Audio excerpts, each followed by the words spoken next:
Hello, everyone, and welcome to the second weekly of the Intermediate Strikers series. We're coming back with yet another group of the best players in the Chally to Omega range in Omega Strikers. I'm here with Kurikan on the cast. How are you doing tonight?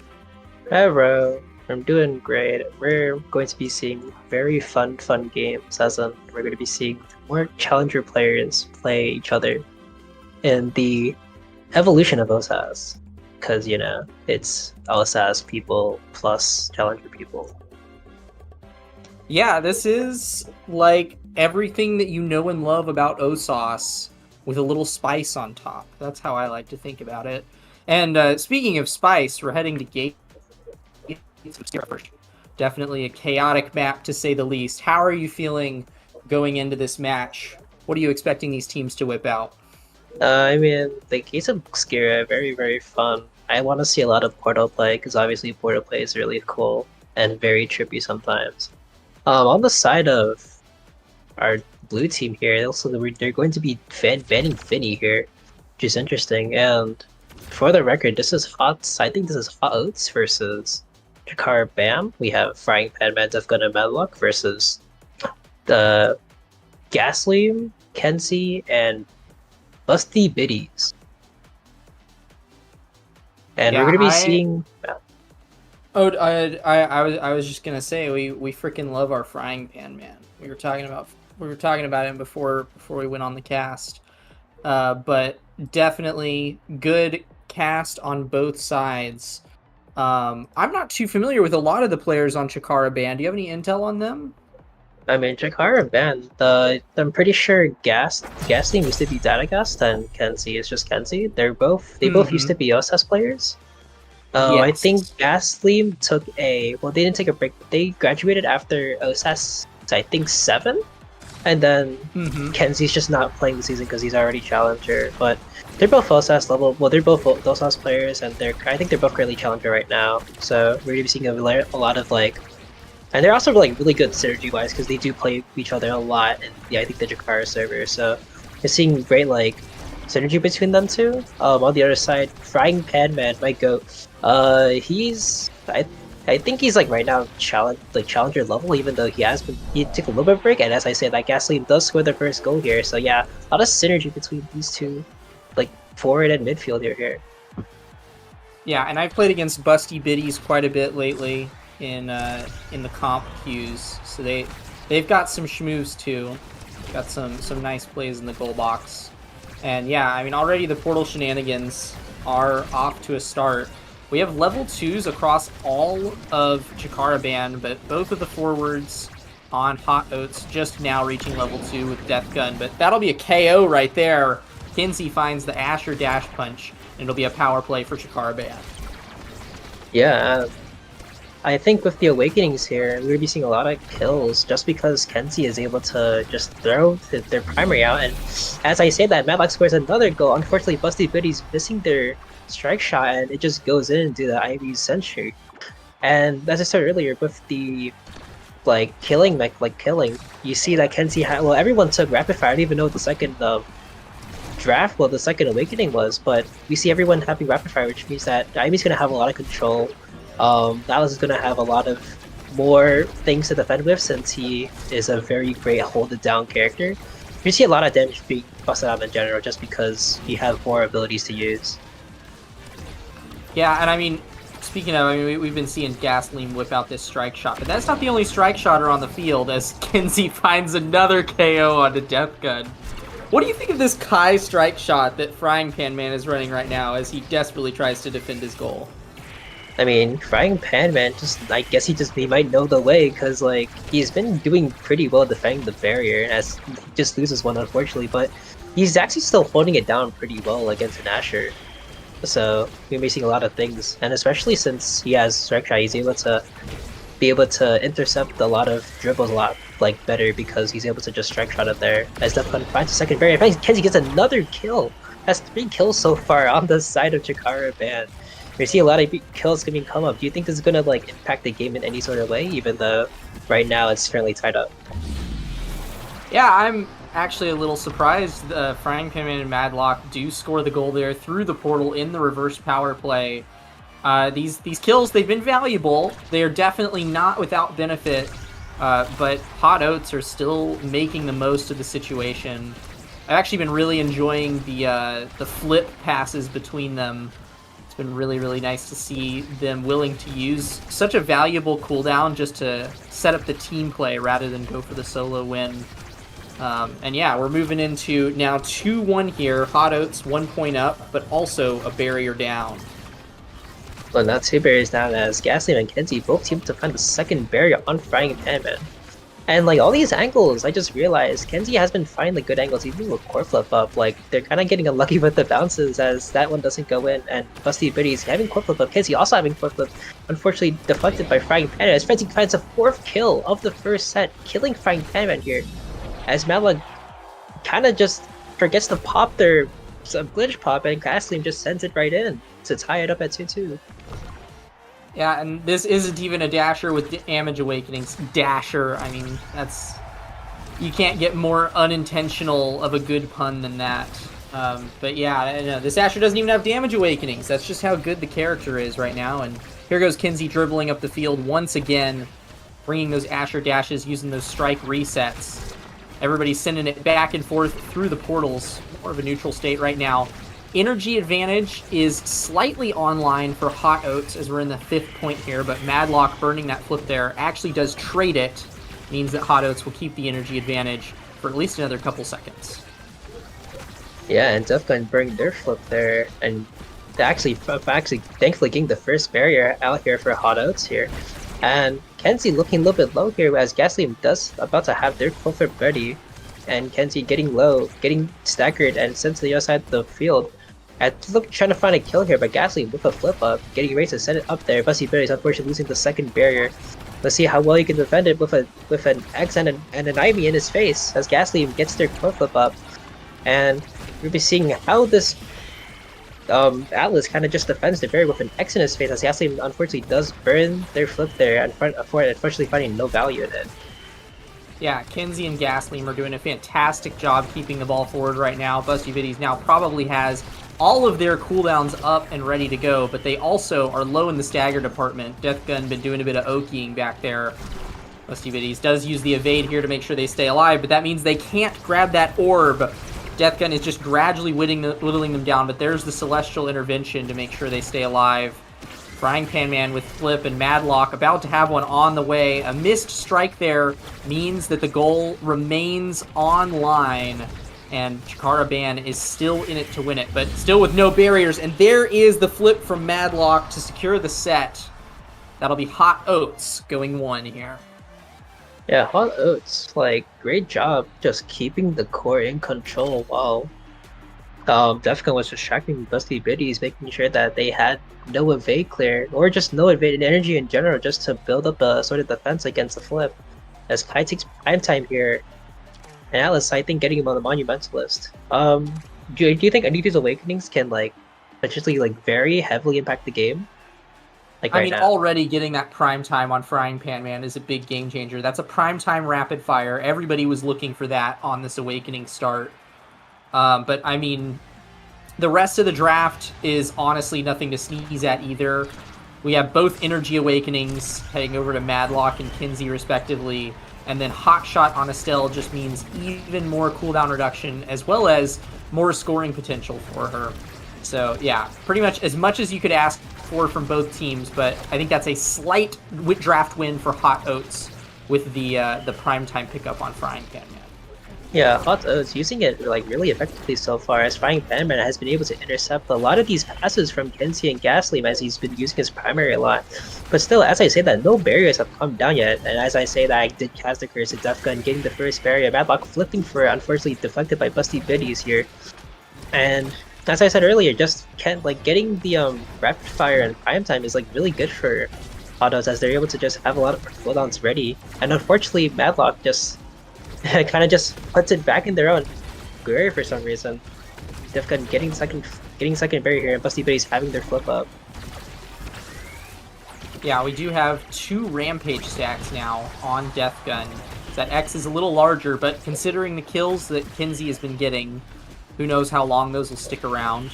Frying Pan Man is keeping the barrier alive for now, but there it goes down, an unfortunate bounce. But, I mean, a second fortunate bounce means that Hot Oats do not have any problems with their barriers going down, because that is a point floating right over to them. Yeah, pretty good execution by Defgun, trying to just pick up the mishap bounce right there. And on the side of energy so far, Frying Pan Man has their flip up, Kenzie about to have their flip up as well. Frying Pan Man burning their flip, and Kenzie unfortunately also burning their flip, trying to catch it, and doesn't find any value in it. Yep, popping the X Maximus here, as well as both ultimates actually come out, and they will be rewarded with a double barrier for it. Busty Biddies once again low in the goal box. Death Gun looking to secure that right now. Frying Pan Man will barrage away the core, make sure it doesn't go in. And the core flip to confirm it. That is another goal over to Hot Oats, a 2-point lead for them in this second set. What can these guys change? And by these guys, I mean Chikara Ban. What can they change to stand up against the plays that Hot Oats are pulling off right now? I mean, kind of just playing a little bit more aggressive. I feel like Gaslim and Kenzie are not like finding like the appropriate times to get their like roll going. And like as I say that, like Kenzie kind of looks just like out in the blue, not being able to really do anything. And even though I said like they have a lot of synergy together, they have to like end up putting Kenzie out in front and like leaving him alone to defend against to play against a Kai that's like really good at like clearing stuff. So I think that's like one thing they need to work on. But on the side of energy, they're looking completely fine right now, especially Biddies and Gaslim are about to have their flip online. But on the contrary, Frying Pan Man is about to have their flip, and Deflin just wipes Kenzie off the map. Yeah, a bit of revenge for all of those Asher dash punches at the start of the game. And now both of these goalies have nothing but air at their backs, and a cyber swiping Aimi in the face of that Atlas will secure another set for the Hot Oats. Yeah, I mean, what can do? Aimi in your face, X in your face too. I guess the pressure that the X got from just killing Asher kind of just awoken Busty Biddies, and unfortunately, Manax just was able to score there. X taking the big fish here means that he gets more size, and Atlas taking team player, Kai getting Chrono Boost allows him to be a little bit faster and be able to have more of his speed. Ivy getting Seed Machine here, and Gaslim and Kenzie looking to pick something. Kenzie picks up the Prize Fighter, and Gaslim picks up the Spark of Agility. That's one of Spark so far. As we head into set 3 here. Yeah, if Kenzie can get the KO streak running up again, which right as I say that, Kenzie does manage to start it back up. This Prize Fighter could really start to pay off, and already we're starting to see more of the stride that Chikara Ban had in set 1. This is a lot of that synergy that you were talking about, putting constant pressure up on the goal box, but Frying Pan Man is able to clear it out. Madlock and Death Gun now on the return offense, but Busty Biddies keeps the barrier up. Madlock still keeping possession here. Gaslim, along with the help of Kenzie, is able to get it out. Yeah, this is looking more even than we've seen this match in quite some time. It looks like Chikara Ban are starting to find their stride.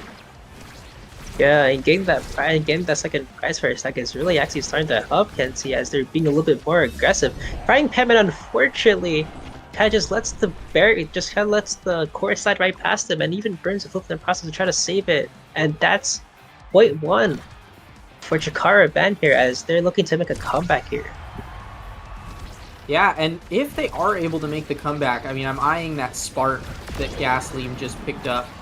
As Kenzie does go off, and that'll mean a Prize Fighter stacked down. But yeah, if Chikara Ban is able to take this set back, Gaslim does have those sparks to scale. I think there's still 2 left in the pool. Potentially could become the secretary of Sparkington City. And wow, there's just KOs all over the place. Kenzie immediately gets some revenge on respawn, and Chikara Ban are on a power play once more. Yeah, that's kind of fortunate for Kenzie there, finding another kill to kind of get back what he lost. And as I say that, Death Gun kills Gatling with their flip up, which means that Autos are also heading into an energy advantage as well as a player advantage here, as they're looking to convert on the power play. Frying Death Gun looking kind of low here. And unfortunately, Gaslim does come back, meaning that power play is over, but Madlock about to have their flip up really close to the flip actually, as Kenzie finds the 3rd kill. And a great glitch pop by Madlock sends it in past Busty Biddies to tie up the score at 1-1.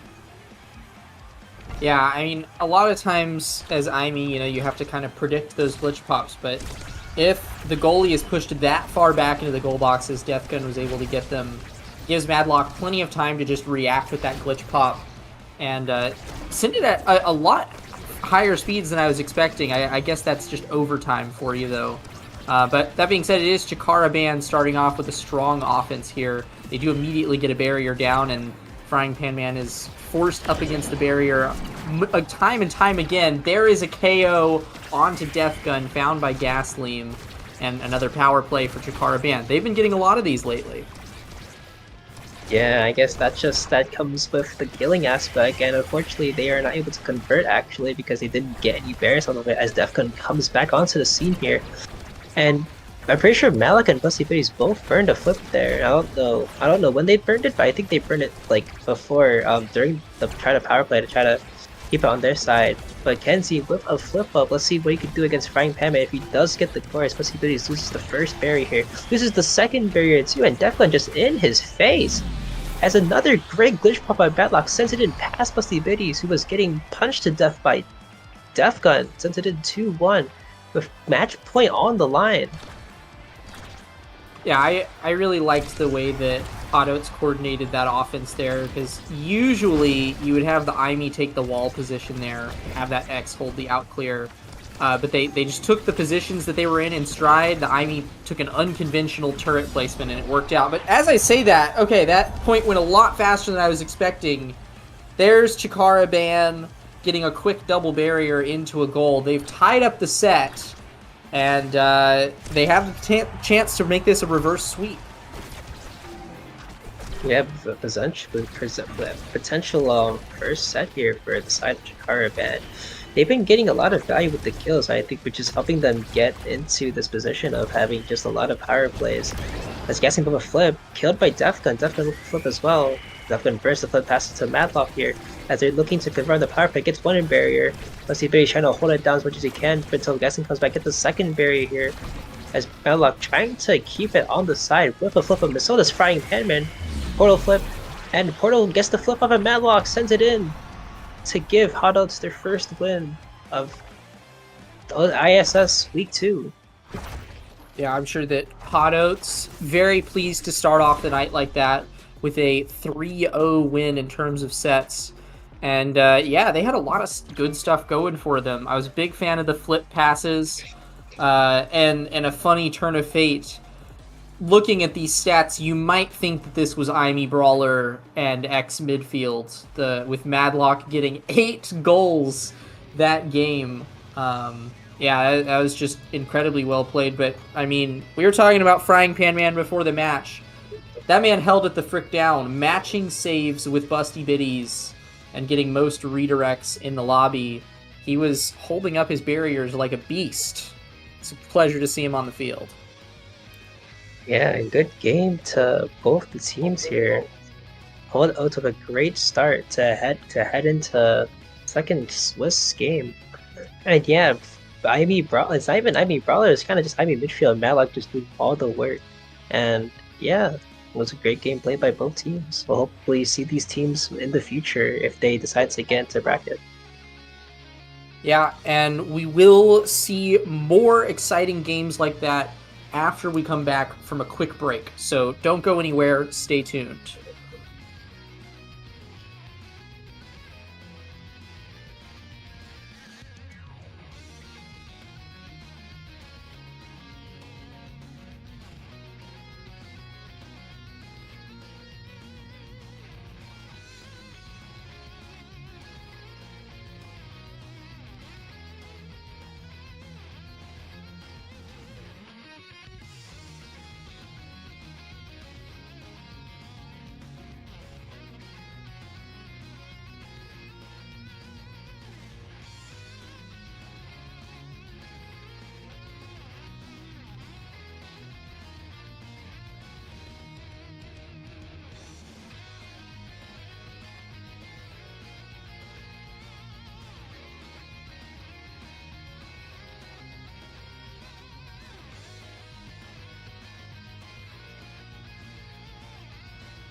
And we're back. Second match of the night. It's the Power of Friendship versus For Flip's Sake. Two heavy-hitting teams and lots of familiar faces from recent seasons of OSAS. How are you feeling about this one, Kirikin? Any thoughts as we head in? I mean, this is gonna be a really, really funny game, especially since if you guys were here from season 7, probably remember what Zera, the guy who hit Omega during OSAS, and then recently in OSAS 8 we have AJ winning with Boss. So you're gonna see the clash of two recent OSAS top 3 finalists here, as it looks like the Power of Friendship will be banning out Estelle. How sad. Estelle is off the charts, and Zentaro getting banned out on the side of For Flip's Sake. And here we're looking at the first pick being Kai, as well as a hover from Asher and Kazan from both Wet Zero and Zero respectively. Yeah, and I'm not surprised at all to see Rune show up in this game between Mr. Flambeau and AJ. Two incredibly proficient Rune players that love to play him even when the character is not necessarily optimal. It looks like we'll get to see AJ cook on the Rune this particular game. But yeah, if I'm not mistaken, actually all of Power of Friendship have hit Omega before, which is kind of crazy. This is the highest average ELO team that we've seen, to my knowledge, in ISS. And they are coming out of the gates heavy hitting already, grabbing a barrier right off the bat. Yeah, and speaking of being Omega, the Power of Friendship actually is a team on Nasty. You should come and watch it on Mondays. But yeah, they're actually a really, really confident team because, as I say that, they're currently like really good. I think their standing right now is currently like 3-1 or 1-3, I don't remember, but they're still a really good team comparatively because they haven't played like a lot of like the harder like teams this season, so their start might not be great, but obviously their teamwork is very great, as both teams have taken the team player. So I love the Power of Friendship being friends with everyone here, as they're going to be passing a lot on the Sony Village game. Yeah, and I mean, we are about to hit overtime here, and I'm sure we're going to hit it a lot more times this game just due to the nature of this map. And when I see team player here, as the first goal is scored at an angle that I don't think any of these players were expecting to work. Yeah, I look at this team player, and I look at this Kazan, and I think there is going to be some absolutely... Yep, there it is. The Kazan can just do some stupid stuff with team player. We know it. We love it. That core is going to be flying fast, even when it's not in overtime. Yeah, just the core flying really fast, really, really quickly, just with a click of a button. And yeah, Zero just taking up this pick is going to be really, really hilarious, and we're going to be seeing a lot of these like crazy passing plays between both Zero and Flambeau here. Yeah, and there's the Mako secondary out. Does get a little bit of multitasking with it there. Able to get some defense up, and with the help of a pillar from AJ, that'll secure it. I don't even know how that procced team player. Is that a is that a thing with like Kazan dash? You strike in the middle of Kazan dash? Was it because he was like behind Wedo? I don't know. I'm getting into semantics at this point, but it is a power play now. Sero off the board for a brief bit of time. Core flips traded in front of Wedo's barrier, but he keeps it alive for now. Yeah, I actually do not know whether or not that's a real thing. It probably could be just because he hits it with the tip of the Kazan, like top thing, because I heard through the thing where if you hit it like a perfect like position, you're able to send it through really quickly as overtime takes place, and obviously we're going to be seeing a lot of like team passes and red cores as For Flip's Sake scores the first point. Yeah, it looks like every single one of these points is just destined to end by an all-out team player scramble with the core flying at speeds that really no one can react to. Oh, actually, okay, now I know what it was that sent the core so fast. So team player, it applies like a buff to the ball until one of your teammates strikes it during like the time period that it's applied. And so it was a pass from Mr. Flambeau that allowed Sarah to proc that there. And it is both barriers down very, very quickly for Power of Friendship. and they are looking in quite a good position to get a 1-point lead here. Yeah, both Flambo and Sarah both having crazy passing angles to just get it to one another and take barriers with ease here, and Wedo just backing everyone up. Being able to find those great angles to pass just makes it even harder to get it past everyone. As Sarah with a great read from Scrimmage here, just completely Kazan hooking it out of his reach and then just shoving it right behind him. Yeah, the hook is freaking nasty, especially at such short range, because you can very easily just kind of section off the whole area in front of the goalie. And if you can, you know, read the goalie's strike hard enough, you can pretty much just get a strike ward, and then your own strike gets reset there. But AJ actually places a pillar that gets walked into by Flambo. That's a power play, along with open barriers here for Flip's sake. And they might be able to tie it up here as another KO comes out. There's the banish, and the core flip from Kashira will be the thing that ties it up.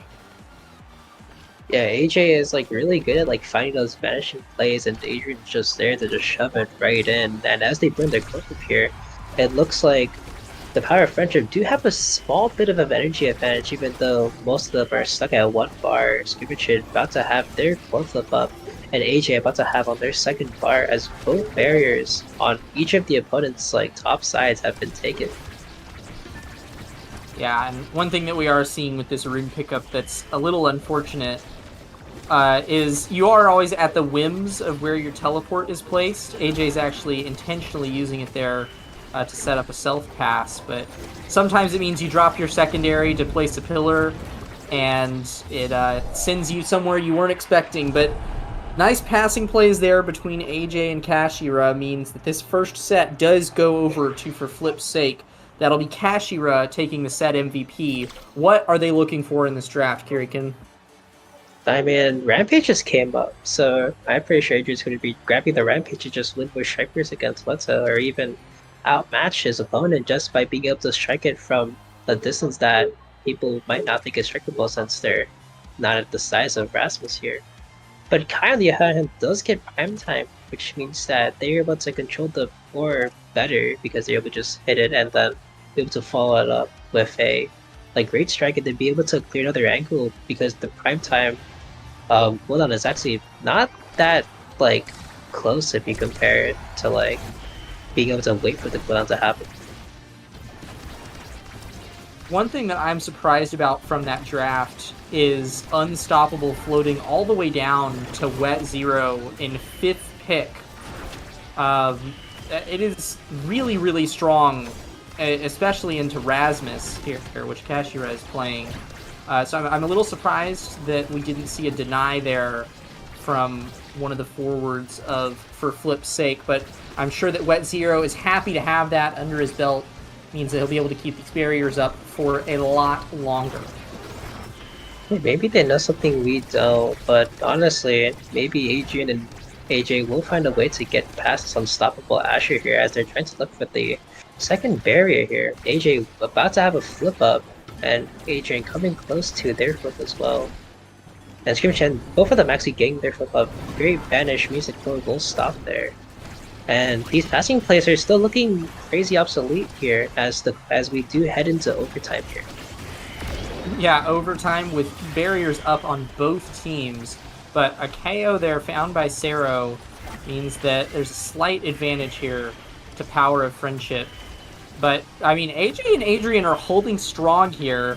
It'll be a team player pass from Wedo that eventually finds it, but Flambo is waiting here with a flip to send it down to Sero. Oh my gosh, just everyone hits the core as fast as you could possibly go. AJ banishes it to stop the tempo there a little bit. And for the time being, they've got a little bit of a break, but there is still a barrier up that Wedo has under his belt, and there is nothing but air at the back of Skirmiche. Yeah, Wedo doing really well to defend that barrier as he just stops the core. Great core stoppage by Wet Zero here. As he has the flip, and he just sends it to Sero, who hits it to the top side, past Scrimmage for their first point of the set. Yeah, it is just going to be... you've been pointing out the passing plays quite a bit here. I think they become even more critical in overtime, right? When everybody sends the core at this stupid speed, regardless of whether or not your team player gave you the buff beforehand, everybody is going to be hitting the core that fast. And as a result, whoever can be able to coordinate those fast-paced core movements better is going to be the one that scores the point. Here's a nice banish here from AJ, though. Almost finds a KO, but goes unrewarded for now. Yeah, and as you said earlier, just being able to control your how good your timing is to just send the core wherever you feel like it past the goalie means that Sarah is able to find a great coordinated play from Weto to Sarah to score the second point for the Power of Friendship. Yeah, Power of Friendship looking quite strong in this set, especially after losing the first one. There's a pretty good chance that they come back here, tie up the sets. AJ, though, is going to do his best to make sure that doesn't happen. Grabs the first barrier with flip, but is low on stagger now. And it's not too long before Weto, Cero, and Flambeau back in triangle formation on the other side of the field, trying to take this second barrier. Yeah, and AJ is doing actually like crazy well with the banishes and his double portal placements. We saw Sarah like get really low and like almost about to get staggered, and Adrian just wasn't chasing them down. And AJ with the great TP play to get the second barrier. We're just be seeing how team player will be affecting this as it's about to come into overtime here.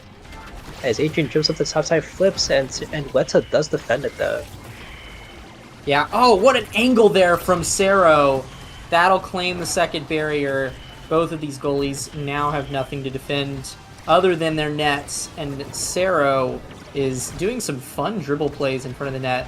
They lose control there, and AJ does grab a dribble there, but it looks like the pressure is still in favor of Power of Friendship for now, repeatedly sending this core at their whim. Cero dribbles it in front of the net, and the top spin catches it. A little bit of a mix-up there will secure the set for Power of Friendship.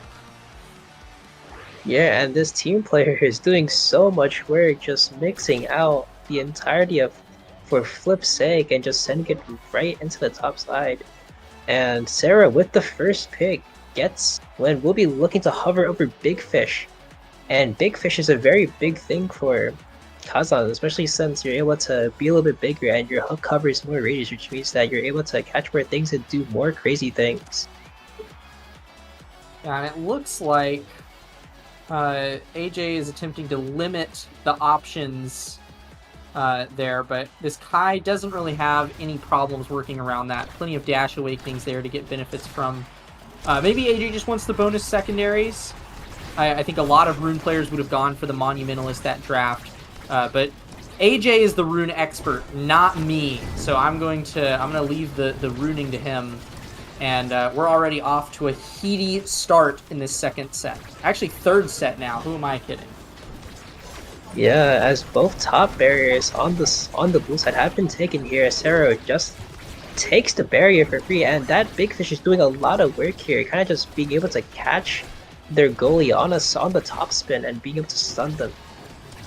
And Zilla for a passing play, and Cero for a great redirect to the top side, securing point 1 at 3. Yeah, and that does mean that Kashira only gets one Rampage stack from that point. It's not too uncommon to only get one on Oni Village, because sometimes the enemy goalie is just a tough nut to crack and you can't really secure that second barrier, but certainly with those scaling awakenings, you're looking to get as much benefit from them as possible. A hook there will go wide. Flambeau and Weto doing some passing plays in front of their own net. Doesn't secure both barriers, but on the rebound, they will grab both of the enemy barriers, and a flip from Cero will be the thing that scores the goal. Power of Friendship looking more powerful than ever now. I mean, after that first set, they haven't looked weak for a second. Yeah, being able to just use that team player really efficiently means that they're able to do a lot of funny and cool things with how they're passing each other really efficiently. And Weto pushing up with the flip here, maybe trying to get really aggressive. And Sarah has been fighting a lot of these like crazy like chances to be able to score in scrimmage head, as he's been able to use, and even before in the second set he was able to just use Kazan really efficiently, and now with a lot more size, he's able to even do it better, really, because he's been being able to catch Scrimmagy on like a hurdle by using his topspin to catch him off guard. Yeah, I do think that the offensive structure of Power of Friendship is just much more coordinated. I mean, at all times, they are in this triangle setup that allows them to take as much advantage as possible of those passing lanes. And there's just only so much space that for Flip's sake can cover. So, yeah, I mean, it just allows Power of Friendship to have the most influence over this game that they can. And that influence is going to secure them another set. If I had to guess, this will be another Cero set MVP. There it is. What's he looking for here? I mean, he has the Flutter Flight. Like, yeah, he has 2 Speed Awakenings, really. I think he's going to go opt for the Flutter Flight. And this is a giant change-up because now he has a lot of speed. He's able to just dribble it out of anyone's hands if he ever gets his hands on it. And if anything, if we know from Kazan, he just has a lot of abilities. So he's just able to just steal the core and get along with it and get to rolling. Yeah, and it is also going to mean that these fancy dribble plays that Cero has been doing with the red core are now actually going to be fully viable because Fireflight gives him enough speed to keep up with the red core. So he's going to be doing some ridiculous stuff in this set. But that being said, I do want to take a look at, for Flip's sake, and what they've got going on. Because I think that maybe AJ having all those extra banishes with extra special could be a bit of a game changer here. You pointed out earlier that AJ is really, really particular about his banish placements and gets a lot of value out of them. So having one of those off of kickoff, as well as more of them throughout the point, is going to mean a lot. And even though it wasn't the banishes that were the difference maker, it will be, for Flip's sake, that grabbed the first point of the set. Yeah, being able to banish a lot of people was just this for anyone who wants to just keep it at a 2v3, or if anything, if they find a lot of value at 3v1 or 3v0, if he catches Wet Zero in the rotation and he just gets banished with nothing behind him. And these team plays again going crazy. Coco mentioned earlier that that they do get a buff every time they hit the core and they pass it to their teammates. And unfortunately, they won't be getting a teammate buff this time as their midfielder, Mr. Flambeau, goes out of commission here. And Cero and Widow just trying to find something to keep it alive as Mr. Flambeau comes back onto the board. Yeah, and it's an energy advantage with Wet Zero having flip up and Cero with one on the way. But AJ with that Catalyst, it won't be too long before he's got another flip in the bag. And yeah, I mean, there's so much space belongs to Power of Friendship. Like, Kashira and AJ are not really putting a whole lot of pressure on this passing lane between Flambeau and Wet Zero, but getting the KO there means that passing lane can't exist for the next 13 seconds. So it'll just be Wet Zero and Cero. They do grab the barrier, but Cero gets caught by a stray pillar, and the Flambeau Wedo pipeline is back in full swing. They are... Okay, here we go. We have some AJ Kashira passing now in front of the net for the power play. They might grab a second point here. There's the banish coming out. AJ with the flip in front of the net.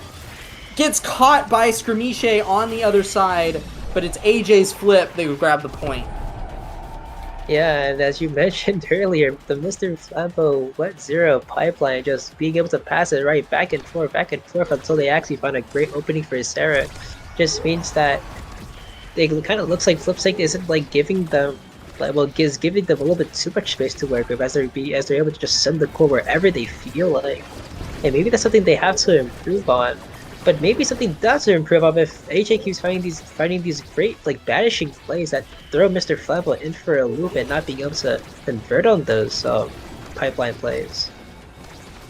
Yeah, and we are starting to see more of those same style of plays come out for Flip's sake, which I think is giving them a bit of an edge in this set.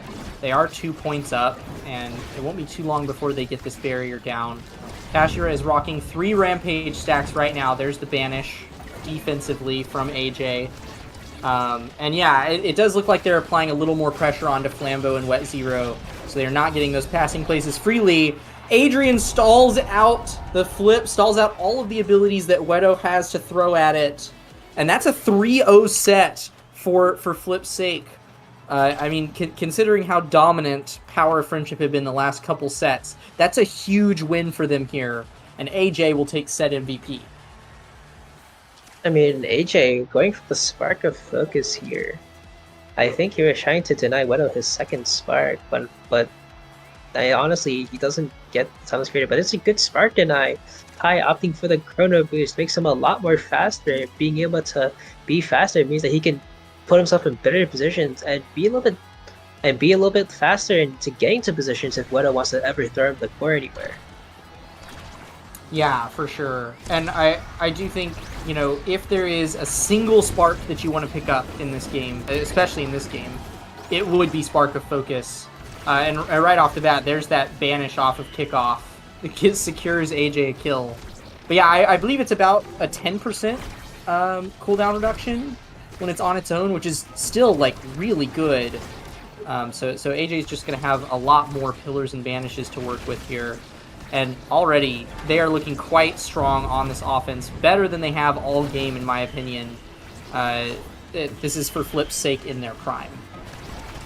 Yeah, for Flip's sake, and as you said earlier, AJ is doing a lot of work just getting the banishes down and being able to just stop the core, and even just stop the enemy from moving as he does get banished. And unfortunately, he will get KO'd off the map by Mr. Flambeau as the Power of Friendship head into a very needy attempt to get the barrier done, and Adrian just does all the work as he just steals the core from Wedo and sends it in himself. Yeah, a very nice depth touch into strike there. Good read onto Wet Zero. He knows that the Flambeau Wet pipeline is continuous. It's a near guarantee after watching this whole game and for him playing in it. That he knew what the game plan was right there. And that does mean, though, that Flambeau and Cero catch their revenge at the start of this point. They will grab both barriers, and Skirmishe doesn't have anything to work with in the goal box now, except his abilities. Yeah, being no flip there, along with having just a lot of passing plays, right, to come at him will be difficult, and that proves to be a difficult challenge. Cero just sends it to the bottom side, tying the game up. And right now, energy advantage is going to be on the side of the Power of Friendship as Wet Zero and Flambeau are about to have the flip, and here comes the pipeline yet again. Yeah, but AJ is ready to respond with that pillar. Make sure they don't get too much benefit out of it, but it quickly gets cleared, and Flambeau and Cero are back on the prowl on the other side. Does pivot back in favor of for Flip's sake, and they will grab a barrier here for it. Energy advantage now slightly in their favor with both of their forwards about to get flip here. The banish comes out. Flambeau flips in front of the net, but doesn't have anything to get it around the little anomaly there that AJ's got. Kashira flips it here, uses the primary to kill, and then wins the strike war for the point. That is game point for Flip's sake. They are actually pulling off the reverse sweep here. Yeah, reverse sweep is coming in clutch here, as they backseat that earlier. They weren't really trying to punish the Mr. Flambeau Wet Zero passing blind, and now they have it. It's working wonders for them, really. As they come to set point here, AJ will trade out a flip for one of the opposing side's barriers here, as energy tips into the favor of the Power of Friendship. As Cero tried to look for an opening, about to have flip here, but is a little bit low. Yeah, and Skirmish. Oh, that's actually funny. The team player big Mako strike, just sending it at red core speed there. The barrier does go down though. Cero just with a lot of tools in front of the barrier, can't get around that man. Mako secondary here gets both defensive viability as well as buffing the teammate's speed. But Wedo and Flambeau back on their shenanigans here. The Mako ult burned as soon as Cero is within striking range. He's in front of the net. Burns the Skirmishe flip. The core is all in the control of Power of Friendship once more. They can send it wherever they want, including into the back of for Flip's sake's net. That's a 2-2 fifth set. We're looking at a 5th point here to tie it all together. Yeah, point 5 set 5 is what we like to see on Oni Village.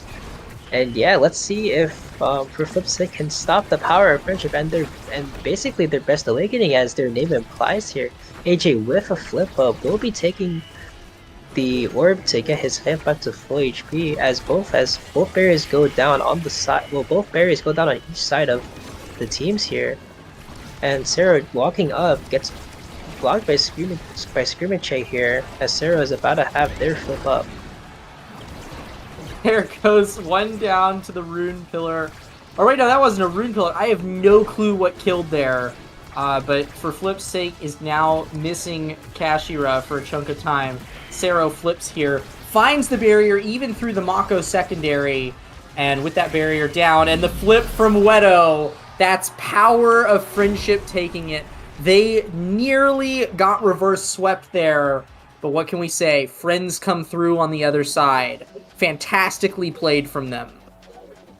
Yeah, the power of friendship. Just being friends with one another is the key to success here, as they've used the team player extremely effectively, being able to just pipeline it and then just shoot it straight at Sarah just so he can get a free 50-50 win.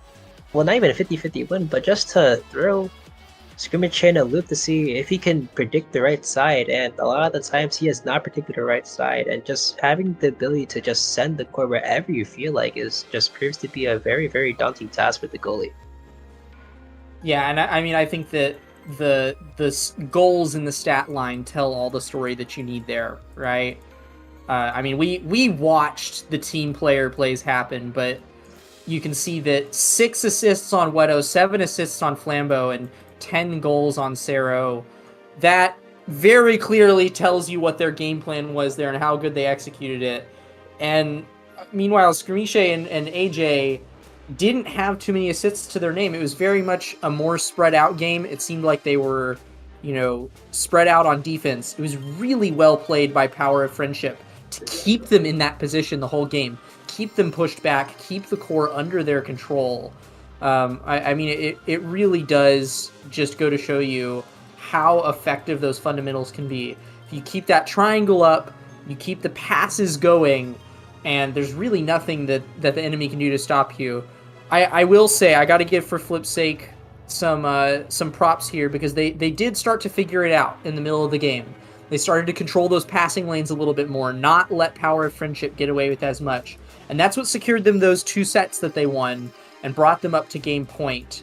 But at the end of the day, Power of Friendship really did show us what team players they were. And I think that was a well-deserved win from them. Yeah, and that concludes Swiss set number 2, going in favor of Seto, Wesero, Mr. Flampo, and Wet Zero. Congratulations on their win. And we will be back after a short break. Stay here as we will go into, let's see who qualifies and who doesn't for the bracket stage of ISS.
We're back once more for the final segment of our Swiss stage here. We have Kidnapped versus Paying Off the Refs. Two immaculate names. And Kirikin, I know that you're familiar with a few of the players on these teams. Tell me your thoughts.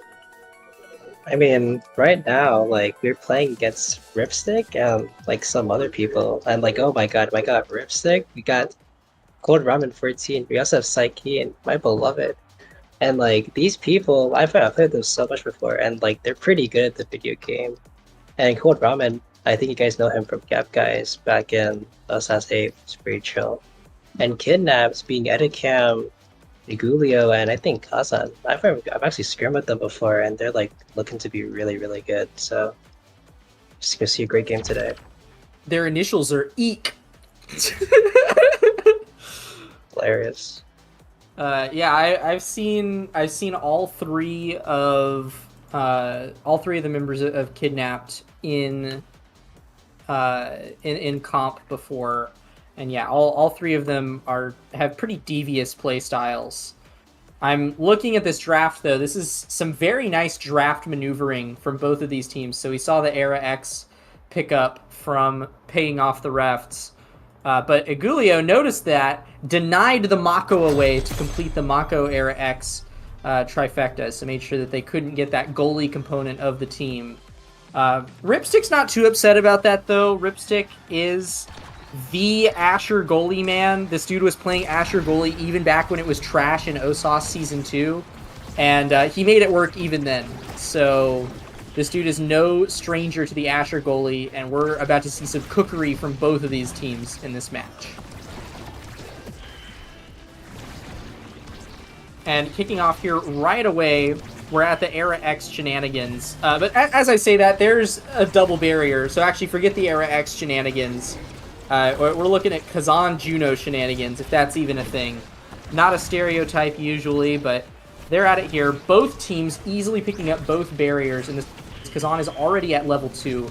A massive power spike essentially doubles the power of the character from the start of the point, and he's hooking all over the place. What can we say? This Kazan dude has a lot of buttons.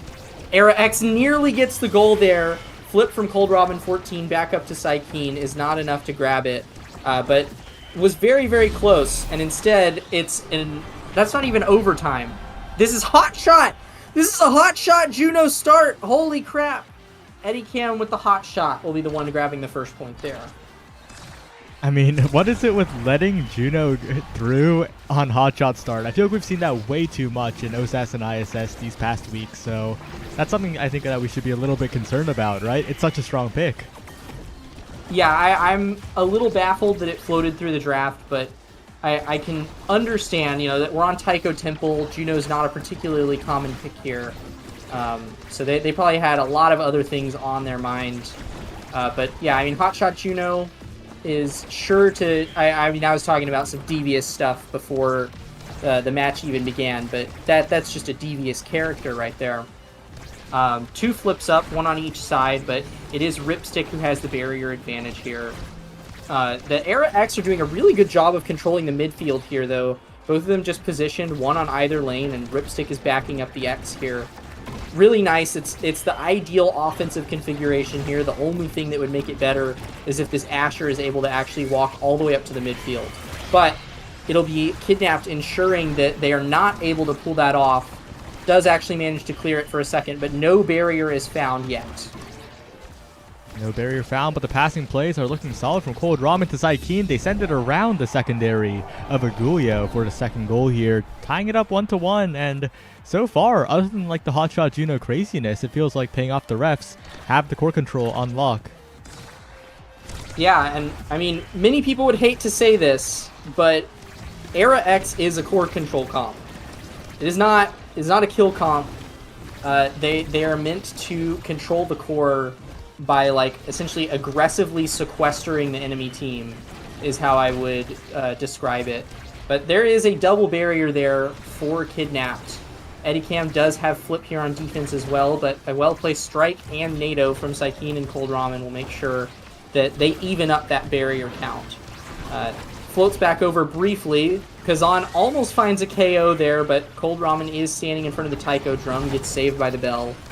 Saikeen pops the X Maximus here, but Agulio is waiting to strike it away. Nothing is found quite yet, but there is a core flip in front of the net now. Saikeen burns it, strikes it through Agulio, and that's a second point for paying off the refs. 2 points now, and again, it's the core control that's really coming in here, along with the meter being built up for Cold Ramen and Ripstick. They'll have some defensive insurance, and I think that they'll have enough offensive presence if Saikeen can pressure Agulio. Yeah, I do think that the X into Mako matchup is a lot better than a lot of other brawlers. Because, I mean, a lot of stuffing brawlers really struggle to get it through all of Mako's strikes because she just has like a million strikes. But X actually has a decent amount of tools to keep a distance from Mako, get rid of her secondary with all of his stuns, and then he also just has a lot of strikes with his ult, his strike reset, right? So I actually think that this matchup is relatively even between Saikeen and Agulio. But that being said, the matchup that we're seeing play out right here is the Kazan Juno into Asher. Ripstick holds it down strong. That Asher primary is a little bit of a disgusting ability. And for now, Ripstick will go free in the goal box. This dude already has his primary back up. And Saikeen's just constantly on top of Agulio. The barriers have opened up, but it's Hotshot. You can't forget that. Eddie Cam with the snipe. Make sure a goal goes in. It's all tied up. We're heading to point 5. And, something that I just now realized that needs to be addressed. This Saikeen guy might be a little addicted to Mag Souls. This is a Mag Souls X we're looking at here, Saya. He's a little addicted to the Mag Souls grind. And what can I say? Saikeen's a midfielder at heart. He loves walking across that midfield line, and he's doing it quite a bit. He's getting a lot of benefit out of the Mag Souls. We'll see how it plays out throughout the match, though. Another double barrier for Kidnapped. They have just been getting these time and time again. It seems like even though Ripstick in the Uber hold it down Asher goalie spot, even with that, it's no match for a Kazan and Juno just holding off every angle you could want to send it at. Both of these goalies have no barriers for now, though, and only time will tell who will grab the final point. Cold Ramen. That was a really clutch strike to make sure that Ripstick wasn't put into a tough situation, but they got to be so careful because this Kazan is just absolutely in there. A passing play now, a bounce backwards. A lot of trouble in the corner, but Saikeen sends it away, and now the bounces are getting quite crazy with the core speed. It's overtime after all. You got to watch out for the hotshot Juno. The pass splitter does enough to keep it away, but so far it's still a really awkward spot here because any hotshot Juno shot could be enough. Any Kazan strike could be enough. A flip available now to the top corner, and Cold Ramen inches away, but not enough. Kidnap take the first set. Yeah, it is. I mean, we're already seeing that the core speed is in the favor of Kidnapped, but also just in general the core control. They do, at least in the early game, have a lot more presence on the field. So it's no surprise that they took the first set. There isn't really anything too incredible here for Eddicam to pick up. So I think that Catalyst is mainly a deny away from the X, but he's certainly not upset that Big Fish is still on the table. Twin Drive is a pickup for Mako that I've seen more and more lately. It used to be considered not that good because Makos would kind of use their secondaries off cooldown. You wanted to either use it to buff your team on offense or leave it up as a defensive tool. But lately Makos have been a lot more frugal with the ability, so we've seen that Twin Drive get quite a bit more use. It is an early KO here for Kidnapped. But yeah, I think that overall, this draft I do have to give over to paid off by the refs, or paying off the refs rather. That Monu on Era, as well as Ripstick getting that team player, is a huge buff to the components that this team were missing. Yeah, and that Monumentalist on the Era doing so much work as it brings Eddicam really, really low here. And even though Eddicam does have his flip up, he's trying to position himself in a really good position to use that flip. And Ripstick also getting their flip up, setting up to the top side of the Cold Ramen, really great momentum saving play. Saikeen getting his flip up. We're going to be seeing how Saikeen uses his flip against Oduli with no barrier here. Yeah, Ripstick's barriers go down right there. There's the flip from Saikeen, but it's expertly defended by Eddicam, who manages to keep pressure here, forces out the path splitter from Ripstick. And there's the Kazan hook into strike. That dude has a little too many strikes in his back pocket. Flips traded in front of Agulio's net. Eddicam with a flip once more, already seeing that Catalyst paying off. Kills Saikeen with the help of the ensnare drums. And now that we're in overtime, the core is flying everywhere and anywhere. Yeah, flipping everywhere and everywhere with Kidnapped, having the power play, being able to get it into Ripstick's net as soon as possible will be something to be finding to be hard as Saikeen. But not even Saikeen, Cold Ramen just sending it right in, not even hitting Saikeen, so. And kind of being able to have that great synergy with your forward, being able to pick up the slack that he can't pick up when she's dead is going to be crazy. As Ripstick does regain his flip, and Kazan getting a little bit low there, unfortunately. Yeah, I will say one thing that I didn't notice about Era getting that Monumentalist as well is Cold Ramen actually picked up extra special at the start of this game. So this is ginormous Era-nados that are also on an incredibly short cooldown, and he gets one off of every kickoff. Didn't even need the nado at that point. That was just some well-coordinated corner offense there from Saikeen and Cold Ramen. Saikeen holding the out clear with his massive X size, and Cold Ramen just repeatedly sending it up until it works. I mean, that's all that an Era X can really wish for, and on Taiko Temple they get all sorts of opportunities to let that game plan happen. Yeah, and Cold Ramen just buffing Saikeen as well as Saikeen having the extra special that he picked up from draft makes it a lot easier for him to win those strike wars as he gets as both barriers come down for the red team here. Eddicam with a flip up. I just realized he does have pocket, which is very interesting here. He gets a flip up, and unfortunately it is blockaded away by Ripstick here. And again, it's just the corner and just the pressure from having an Era X comp coming right at you, as well as Cold Ramen having just Monumentalist Biss here, as well as being able to buff Saikeen, probably the biggest player on the map right now. As a great top spin, sends Saikeen to the back of Agulio's net, picking up a power play for the other team. Yeah, both of these teams are about to have flips online, though. But before they can even get it, that is another goal there scored by Edicam. This Juno, I don't even think that was a Juno moment. I think that was just a well-placed demon angle that no one was covering. And you know what? If you can find those opportunities, you'll take them every chance you can get. Edicam might have to burn a defensive flip here, as Saikeen actually just pops the entire X kit and grabs a double barrier. Really well played from him. But now it is on the Kidnapped on the rebound. Do manage to find a barrier of their own. Saikeen is almost playing midfield X here, allowing Cold Ramen to set up that core flip. Nice team coordination there. You really want to give the person with core flip the best angle possible, and oftentimes that means letting them get all the way up to the front and in the middle of the map. So nice coordination there. And Saikeen is actually still staying in the midfield for now.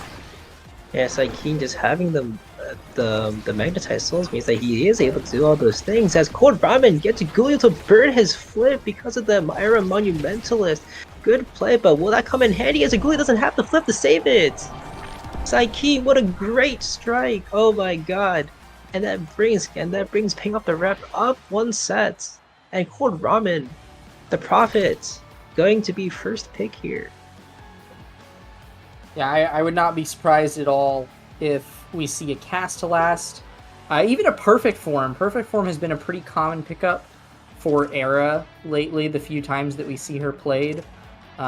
It will be Aerials instead, though. A nice speed boost, as well as a little further travel distance on those Arenados that they get so frequently. That means X actually gets Perfect Form here. This is an absolutely huge draft for paying off the refs.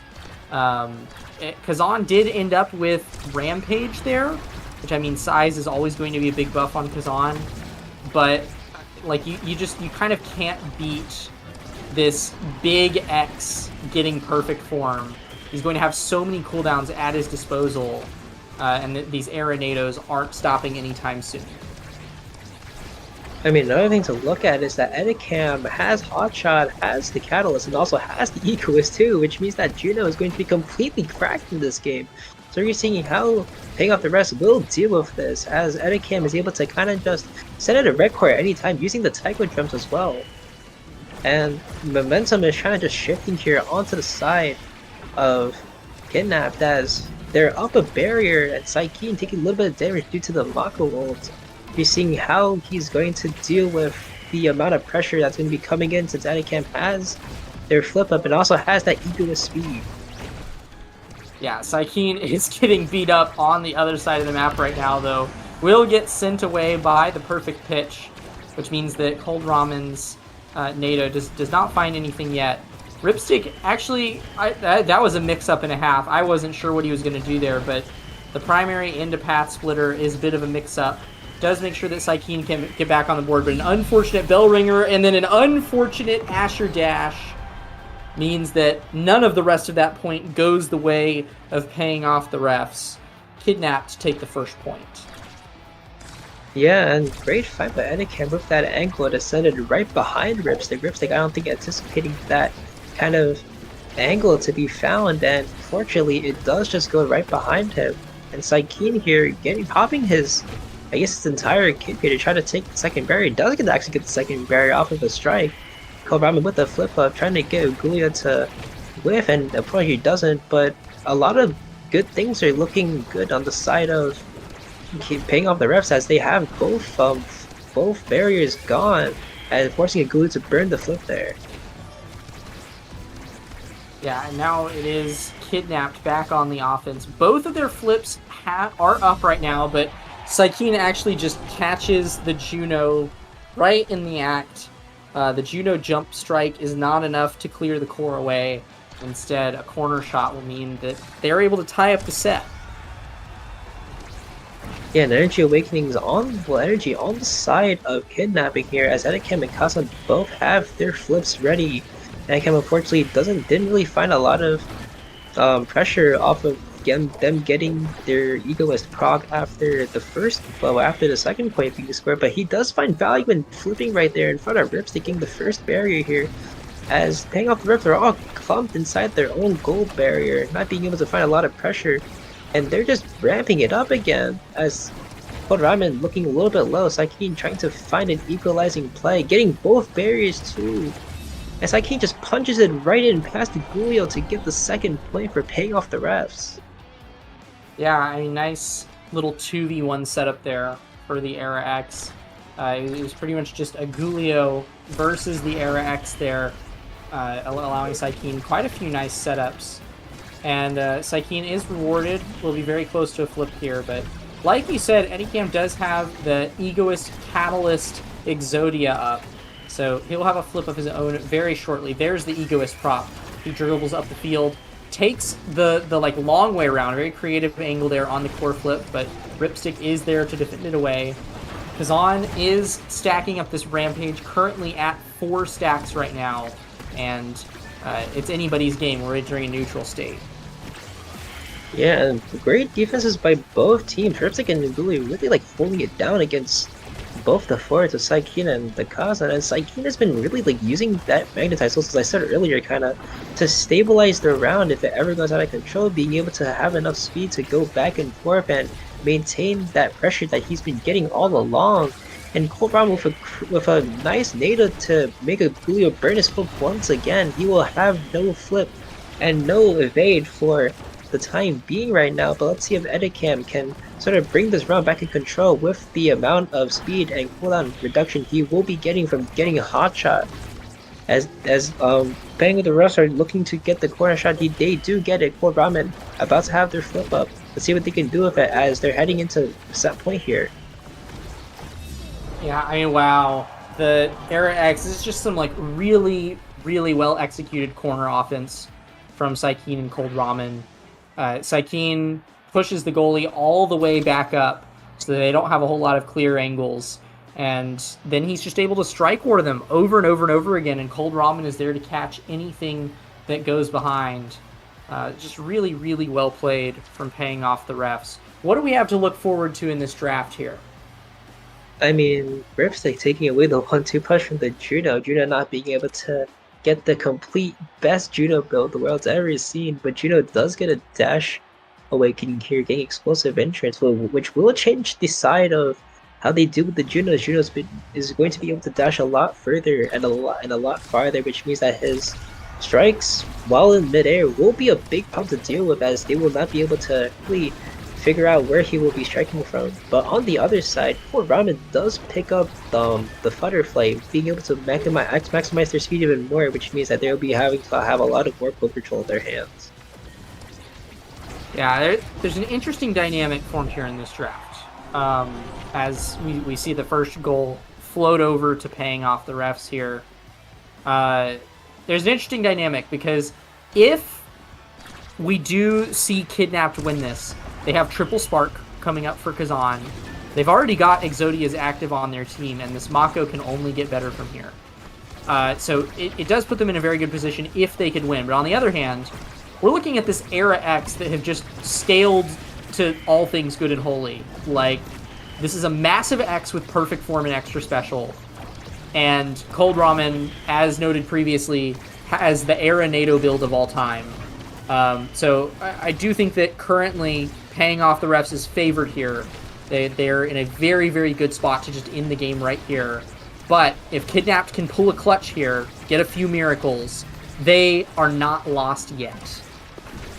Yeah, being in a clutch means that they'll be having to deal with Saikeen here, trying to take him off the map as he's looking a little bit low. Ripstick X replacing Saikeen, getting the flip off and the barrier too. Agulio and Edicam both looking low. Cold Ramen burning their flip as well as Agulio burning their flip to save it. Edicam also burning their flip as well. And Saikeen is still hanging there. But the Juno is looking extra oppressive today as the red core just goes in and Kaza with a crazy secondary conversion to stun Ripstick and send the core right through him and take the first point for Kidnapping. Yeah, fun fact, Kazan can actually strike on the other side of that open secondary there, which is why he was able to send the core straight forward and make that awesome shot. So any Kazan players out there, experiment around with that crap. It's really OP. But as we get into this, we are seeing the Arenado in full swing. Double barrier comes out here. That's a very quick and efficient point for paying off the refs. Yeah, and if they can get one more like this, I think it just proves that Juno might need another buff. Please, ODA stop, give us another Juno buff. We need Juno to be a lot more stronger because apparently it's not looking really that great for kidnapping, as they're kind of with a really good build and not really trying to convert off of it. And as you said, and again, the Arenado is just doing so much work. It's just been the crazy builds for both of these teams, and it kind of just shows how you don't really need to ban or deny anything. You just have to play with your awakenings and see how well you can do with them. And that goes to a lot of like fellow players. Like, you don't have to deny things from each other. All you need to do is just get like you kind of just have to evaluate what is better, taking a BIS pick or letting the opponent get their BIS pick in favor of your better pick. Yeah, sometimes your BIS beats their BIS. I couldn't have said it better. Yeah, I mean, we are looking at this BIS come into form right here, forcing Agulio's flip out. The Era X just constantly having this corner offense up, but Kazan and Edicam do get a brief break here. An attempt at a goal, but nothing is found immediately. And it's, before we know it, there's the Arenado back once more. Edicam's flip forced out. Saikeen wins Strike Wars, but the Ensnare Drums make sure that those don't get any progress made. That is a lot of cooldowns burned from Agulio, though. I won't be too surprised. There, the barrier goes down. A top spin almost catches it, but Ripstick is there with the barrier beam to make sure it doesn't go through. Team player sends the core fast. Kazan sending the core fast himself. Both of these teams have plenty of core speed tools at their disposal in overtime. There's a decent chance we could see it closed out right here. The core floats through the Asher Bolts. Fix this character. She's been bugged for so long. She's still bugged. And that's just kind of sad for Ripstick. That's just kind of unfortunate.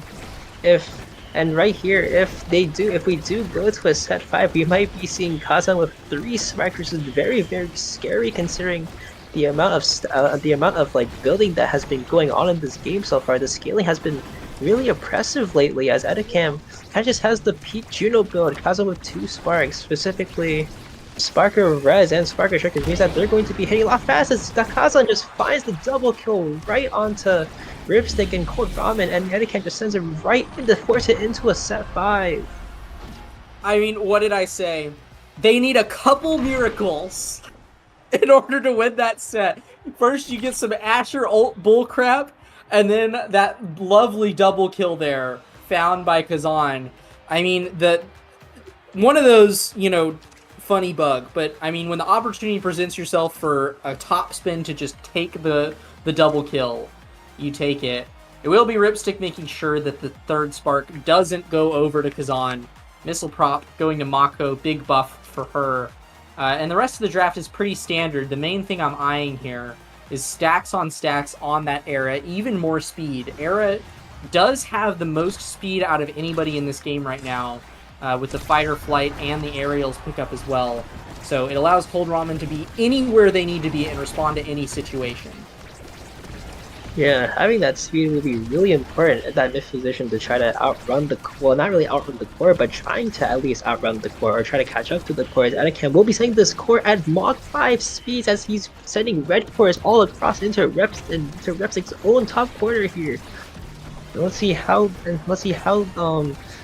the paying off refs will be looking to get the second barrier here, as Saikeen looking to set up the offensive pressure corner. The barrier forcing Edicam to flip. Unfortunately, that flip is not found, and Saikeen takes the second barrier, which means that they're currently down in barriers. Yeah, and Ripstick here with the flip, forced to use it defensively, and Kazan catches it with the hook there, and the top spin stuns Ripstick and sends the core in. I mean, I mentioned it last set. If Kidnapped were able to bring it to a 5th set, they legitimately have a good chance at winning here. Already Kazan with 2 Rampage stacks, and only more to come on the way as long as they stay alive. Yeah, and even though Ping the refs have taken a big lead in terms of having their Barriers taken. Even better, the goal gets taken by Saikeen, and great arrow ult by Cold Ramen just stalls out the core and lets Saikeen just strike it in. But something to know right now is Edicam basically has their flip up with no egoist speed as they got it, I think, last set here. Saikeen getting their flip will be evading out of it. But Cold Ramen also about to have their flip ups, and Edicam does burn their flip here, stuffed out by the Asher ult. And it's looking back to normal again. With like a little slight side effect as Ripstick does not have one of their goal barriers. Yeah, but there's those arrow ults. Always there, a constant pressure from Cold Ramen. I believe that arrow ult is on like a 15-second cooldown right now. It's some stupid low number. So yeah, they just get so many of those. And there's the stacks on stacks coming online. So the scaling awakenings for the side of paying off the refs are now up and running. But as Kazan swoops in here, that's another Rampage stack. And they do have a bunch of core flips here to maybe score another goal. It's like beautiful strike to deny Agulio the clear. Edicam will be forced to burn it. Flipstick, Ripstick also burning their flip too. Kazan about to have their flip. Saikeen unfortunate bounce to the top side. She's like Kazan gets full control and send it to the bottom side where Ripstick is not there to look at it. Currently Kidnapping are about to complete the game and they're up 1 point against Ping off the refs. Yeah, they don't even need miracles at this point. They just need to do what they've been doing this whole set. Consistency and punishing what paying off the refs are doing right now. Saikeen is getting punished right now, and Cold Ramen with the flip almost scores a goal there, even though Saikeen is staggered. Currently in dire straits. Ripstick, though, able to run all the way up to the midfield. A nice goalie rotation there from paying off the refs. Saikeen back in the mix now. Grabs an orb, is now no longer staggered. The Arenado comes in. X-Maximus popped, punching in front of the net. And the Bull Rush is the thing that scores it. Tying it up, 5th point, 5th set. It's anybody's game in Kidnap versus paying off the refs. Yeah, and Saikeen, and I think that paying off the refs might have a little bit of an advantage here as Saikeen has been finding those early double barriers compared to Kidnap, which means that they will be facing a lot of pressure coming into this. And honestly, it kind of is up to Saikeen and Cold Ramen to see if they can finish it, if they can finish the point off. And there we go, the first barrier gone currently, as another barrier falls on the side of Ripstick, unfortunately. And again, they will be having to look for that second barrier and eventually close it out against this Juno here. Yeah, Edicam, plenty of core speed and the core flips coming out, but it's all defended away by Ripstick very effectively. He's still got the flip to burn. It'll come out right there to ensure that nothing is found.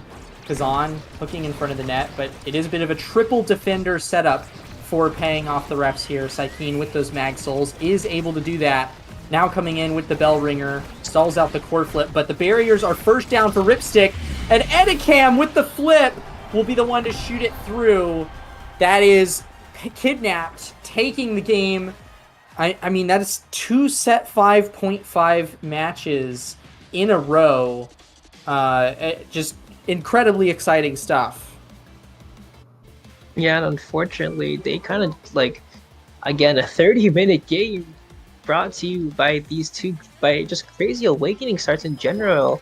Not banning the Juno and letting Edicam on the Juno with the hot shot just means that if they let this game get to a 0.5 set 5, then it's just kind of truly over if Edicam gets to have the core for free and be able to rocket it around the map like nothing's ever happening. Yeah, Edicam with 331 redirects shows just how much influence that Juno had over the game, and even scoring more goals than Kazan. I mean, I'm honestly, I'm a little baffled that Agulio is actually the one that ended up with MVP with the stat line that Edicam pointed out, but I guess there's just some amount of redirects that 134 saves can't earn you. Agulio is freaking holding it down back there. But I definitely, I don't want to sell paying off the refs short. All three of them had incredibly high redirect numbers, and it seemed like they had a lot of good synergy, and definitely made a lot of really good plays. But at the end of the day, it was a couple miracles and a couple really good capitalizations from Kidnapped that earned them that victory. So yeah, just well played to both of these teams. I don't know. This was a bracket deciding match, correct? So Yep. I believe Kidnapped is the one that'll be going onto the bracket stage now. Yeah, and great game played by both teams. Unfortunately, we are discussing a Save Asher banner probably just because Asher kind of just got scammed there by their ult, unfortunately. So please save Asher, Odie, as we head into the bracket stage. Please keep being here and keep supporting Bestie and Slot as we head into a break.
Hello everyone and welcome back to ISS. We're in the bracket stage. We're watching Bombs Away versus P-Wiz Soldiers. And we are getting right into it. Hi P-Flare. Hey there! We are back once again, ISS. Let's get going. Yeah, and we're on AtLab. 2 teams that have made it through the bracket stage. The top 50% at the moment. And AtLab, a map that they're all comfortable with to the point where when they were on the pick ban, they were like, I don't know what maps are in the pool, but I know that the 3 maps were banned, so we're going to AtLab. And Orange and Black 5 actually. Wait, that's such a crazy crossover. Did you see the Asher bug in the previous game? I did not actually. I didn't see the previous one, but I'm seeing it now. Yeah, so Orange and Black 5 was actually called in to watch the Asher bug because that guy is the one who has been campaigning to fix Asher. And there was a bit of a crazy one where the core just went through the path splitter. It looked wild. Oh, I did see that. Yeah, so bit of a crazy coincidence. We'll see if Asher makes it through the pick ban. Nope, it's just taken away by P-Wiz Soldiers. Good pick. Yep. So let's see what we got going on now. This is this is Bombs Away with the Kai, the Rasmus, the Mako in short. Solid group all around, I would say. Rasmus definitely, I think, going to be the one to look out for. Kai, we all know what he can do. He's good with controlling. He's good with making sure, like, he can play, like, you know, sub goalie in a pinch. And on the other side, we have, you know, your Aimi, who is not being played by the person named Aimi, which is really good. But yeah, aside from that, Asher, like you said, and rounding that out, Zentaro. So what I'm seeing on P-Wiz Soldier side is a lot of pain to be brought. Yeah, they're brawling. That Aimi is going to do so much damage. That Zentaro is going to do so much damage. And the Asher too sometimes. Watch out, Light Sky. Taken low, almost taken out already. And comboed off the edge. Quick KO coming in, but Caramel, you mentioned the Rasmus is someone to watch out for, but the passing plays might be even better here. Pass up to Tanky. Orange and Black 5 managing to win the strike wars to save it away. And Caramel, the speed is something that can just be watched out for on Bombs Away. All 3 of these characters have speed buffs, and Orange and Black 5 is going to make it so that Light Sky and Caramel are flying across the map. We'll see if they can find a pass here. A back pass, not ready, but the offense continues. Yeah, that was a bit of a close call there, as was that one, as they're both trying to kind of slip it past the defense. They're both trying to get clever. Tanky has to flip in order to save himself, but that's not going to save the goal. Caramel, boom, nice little shot straight to the corner. Could not get to it in time. That is 1 on the board for Bombs Away. And Bombs Away calling a bit of a pause here. Interesting. Might be some lag issue, might be something else, but that was incredibly well played by Caramel with the patience on that last play. You were not lying when you predicted the Rasmus was going to have an impact. Oh yeah, no, I've seen Caramel around here and there, and they know how to rock that Rasmus. They know how to pilot him. And from what I recall of them, yeah, they are very good at finding angles. They are very good at, like you said, patience. Very good patience. So that's why I pointed them out. All right. I don't know what's happening because even in the match chat, we're not getting much clarity on what exactly is going on. Oh, it looks like they're back. Okay, they're ready. Good. But especially when all these pauses happen, one oddity is always that overtime comes a lot sooner, right? Which team do you think is going to be better in that high core speed environment? Okay, so honestly, I feel like what is likely to happen is P-Wiz Soldiers actually, if they can get, cause like with the speed that core is going, one good glitch pop or maybe a well-timed like Oni's blade, something like that, and yeah, I think Bombs Away may not be able to react in time for just the suddenness at which P-Wiz Soldiers can redirect the core is my thing. Like, yes, Bombs Away can redirect the core. Yes, they all have like core control, but it's usually got like a bit of a wind up. You know, like the barrage takes a little bit of time to do. The whiplash takes a little bit of time. Boom. Yeah, Yeah. you were not lying when you said that the immediate nature of the abilities from Pure Soldiers was coming into play, because especially Aimi, having that Astral Primary against the fast core is so valuable, especially when a barrier is still available, and that's exactly what happened there. But heading on to the next point, Caramel's meter is pretty high, and we'll see if they can make use of it. Yeah, definitely going to have to, because we're kind of seeing the openings of a game plan come out with both sides, and you can kind of see that Pee-wee Soldiers, it's kind of going, oh, sad boys! But yeah, you can kind of see what's happening with Pee-wee Soldiers in that, yeah, they're a lot more aggressive. They're more inclined to go directly again, to like layer on the damage and kind of make Bombs Away think twice about engaging in any kind of like, you know, strike wars or anything like that without any kind of resource backbone, like what Caramel just tried there. But on the other hand, like Nate is kind of low, but in general, what they are doing is just trying to stay out of it and using those core control capabilities to basically dictate the pace of the match. Yeah, and as it ticks over into overtime, you got to watch out for Caramel on the bottom side, but Aimi is there unfazed by the pendulum swing. Orange and black in the corner, a lot of core speed with the empowered strike, but not quite enough. Oh, another Sad Boys angle. Oh, that's 2 in 1 set so far, and maybe some more, but that is crazy. These barriers are not going down.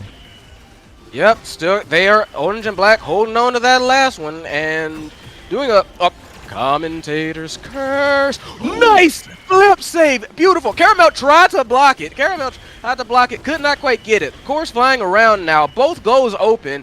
It's going to be who can shimmy and shake the best right now. And you saw Tanky tried to do a little something there. Tried to go for a little bit of a left-right. Managed to get the core flip. Gets it right past Orange and black. Could not react in time. Just dashes up, swings again. Another angle. Now we're on set point.